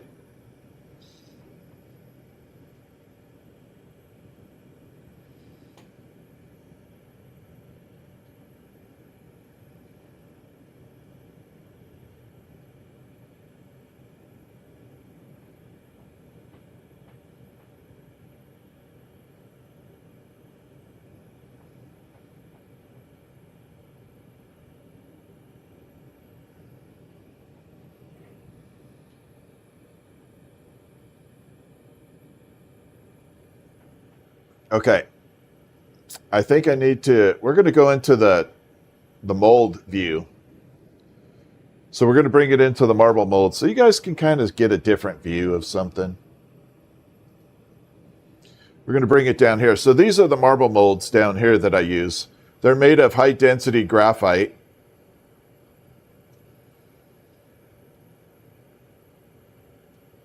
Basically your essential pencil lead. And that's how we start shaping everything. They just keep going into the molds.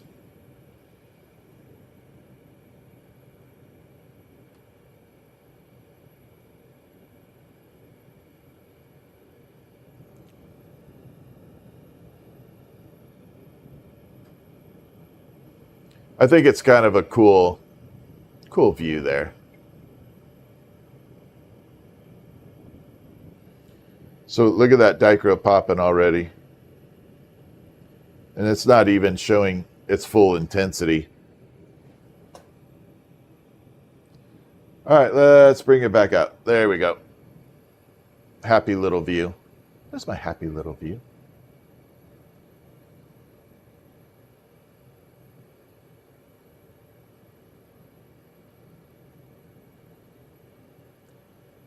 Okay, so we got to get this little section, this gap worked out, and then this one will be, I think, done.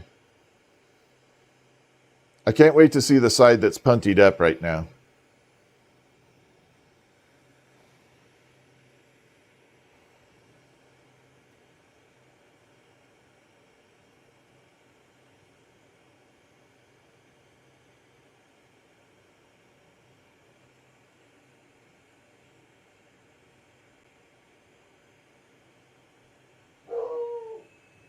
Oh, there's Fritzster.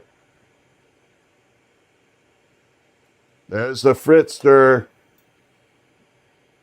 I know, I feel like Bob Ross at times. That's like a total compliment.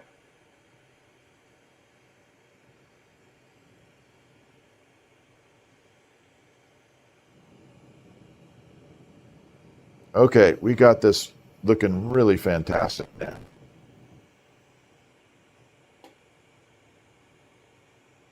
I still have that gap in the middle we have to work out. But that's very doable. It's not hard. At this point, it's pretty simple.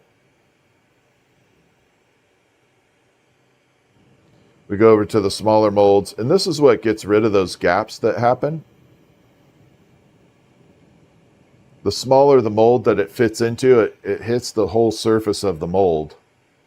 And that's what pushes the glass in and out to get rid of those high spots and low spots. So wherever there's a high spot, it pushes it into the low spot. Back in the day, before we had graphite molds, you'd have to use wet newspaper and try it by hand. I kind of miss those days a little. But yeah, you'd have a big old bucket of wet newspaper, gathered thick newspaper, and you'd pull it out like a wet glove, and you'd hold it, and then you'd shape your marble that way. And then you'd have a little wooden block drilled out that was also soaked in water. Usually cherry wood. And you'd use that. The thing that was bad about the newspaper when you did that back in the day, it smelled awful. If you didn't change your newspaper all the time, ugh. It smelled like ass on ass. I'm sorry. I didn't mean that. Sorry, kids. I didn't mean that.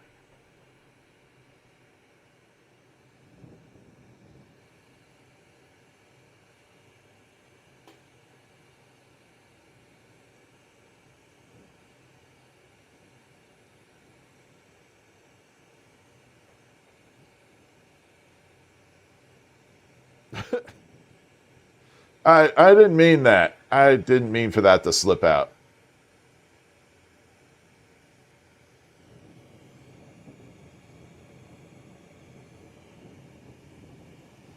That's my common phrase for when I think something smells really bad. That's what I always say.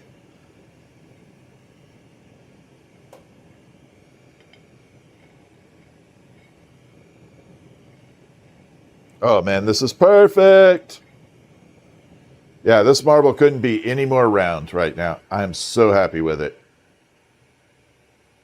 We're going to look at the dicro side, then we're going to punty up, make sure this other side is perfect, and then call it done. But it is looking absolutely stunning.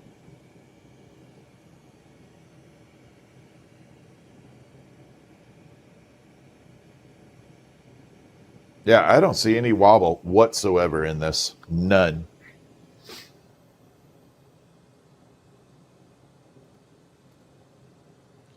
Look at that. I don't even need to shine a light on it. You can see that blue dicro popping through there. That's how you know when you got dicro right. Then you got it bouncing all the way back here. Now, let me turn this light off. I'll show you a little trick on here. Let's turn that off a little. This is how you can really get dicro to show up, especially if you're photographing it as a glass blower. Now you can see, look how much more you can see that visual. And then just bring it over to a little light like that. Then you can see it just kind of bouncing through there. See that? That's how you photograph dicro. Nobody's going to want to sign up for my school app. I keep giving everything away.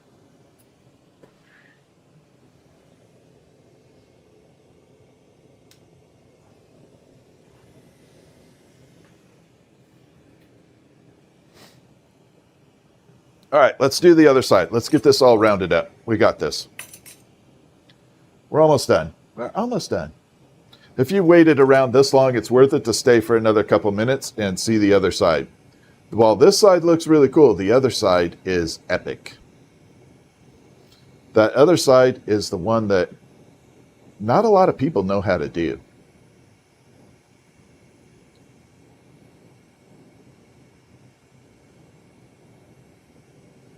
Okay, we got to get this droopy looking good. There we go. So we're going to do a little attachment here. So it's not fused. It's just stuck. So not fused, stuck. Oh, we can make a heart like that. Okay, we're going to bring it out. Oh. This is the part I hate. Right here, the very end of the marble. So because it's not fused on there, it's a very strong possibility it can just fall off. If it does fall off, it won't break. It's just going to leave a little dent where I'm breaking it, I'm melting it off right now, and then I have to fix it, which sucks. But it doesn't ruin the marble. It just sucks to fix it.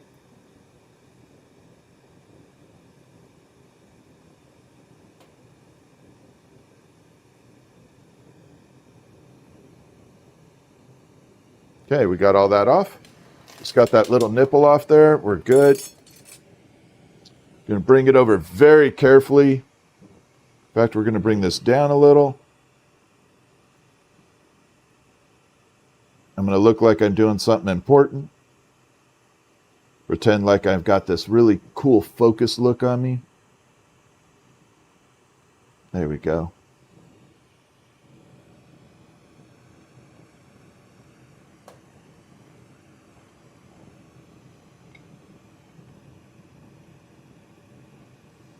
All right, let's fuse that in, get it all beautiful.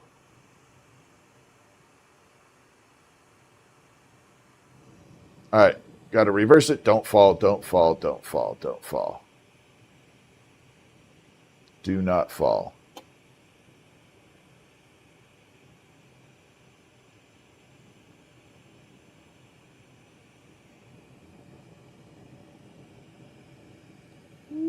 Okay, I'm going to show you best I can. I can't hold it way over there with the camera because if it does fall, I need it to falling on the bench, not on all my cords and wires down below.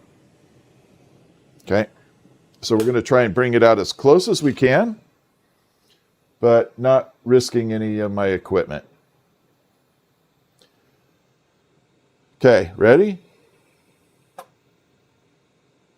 Now there's going to be a lot more action going. See all those little extra tentacles popping in?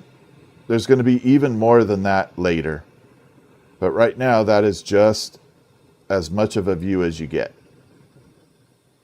It's going to look very galaxy. The Crab Nebula. We'll call this one the Crab Nebula.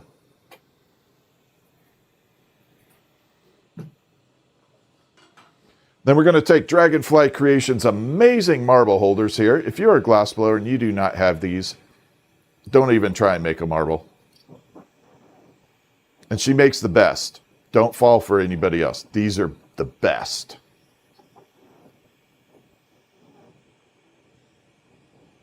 All right, we're going to grab it like this. So this pops it right in this way.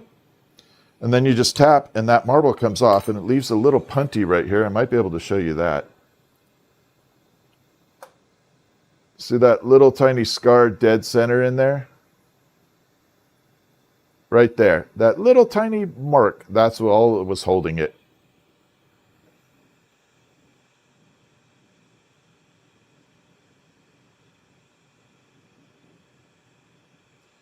Then we polish that out. Now I'm going to try and get a really good grip on it. Now look at that blue. Did I tell you that dicro was freaking awesome? Do I know dicro or do I know dicro?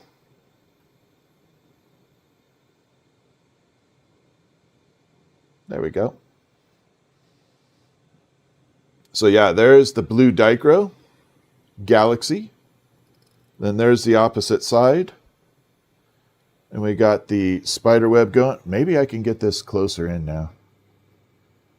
There we go. So you're going to see all those little swirls kind of swirling around. All those are going to come out later. But there is the back end of it, or front end, whatever you want to call it. That is an epic look.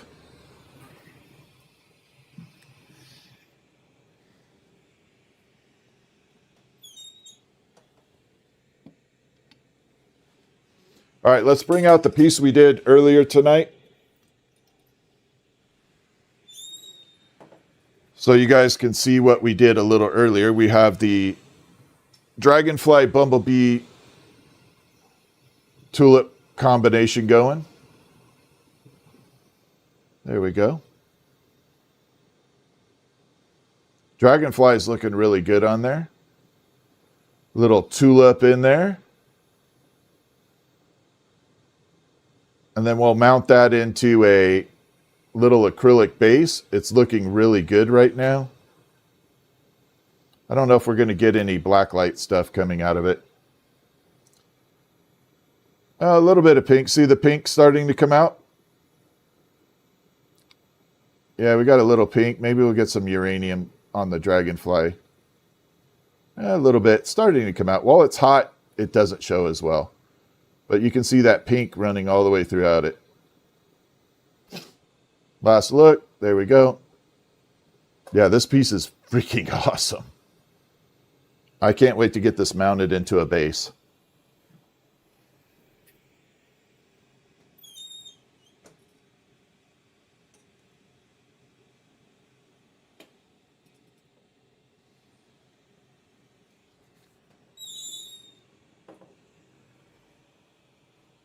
Yeah, that looked awesome. I like it. I'm pretty happy with that. Okay, let's bring it over to dual stream. Okay, I think wow, that was 3.5 hours straight live streaming. It doesn't feel like it. It doesn't feel 3.5 hours. So I definitely need to stop for the moment. I don't know. I might be back tonight, depending on how Stephanie feels. If she's tired, I'll be back out.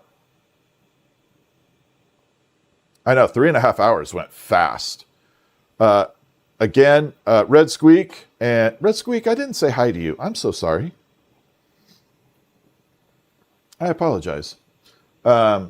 Anyway, for all the mods, thank you very much for tonight and every night. I really appreciate you. For all the members, thank you very much. Bale, thank you for giving all the memberships too. I appreciate that.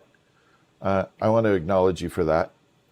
And everybody, Christy and everybody, thanks for being around for a long time, being with me for so long. I appreciate it.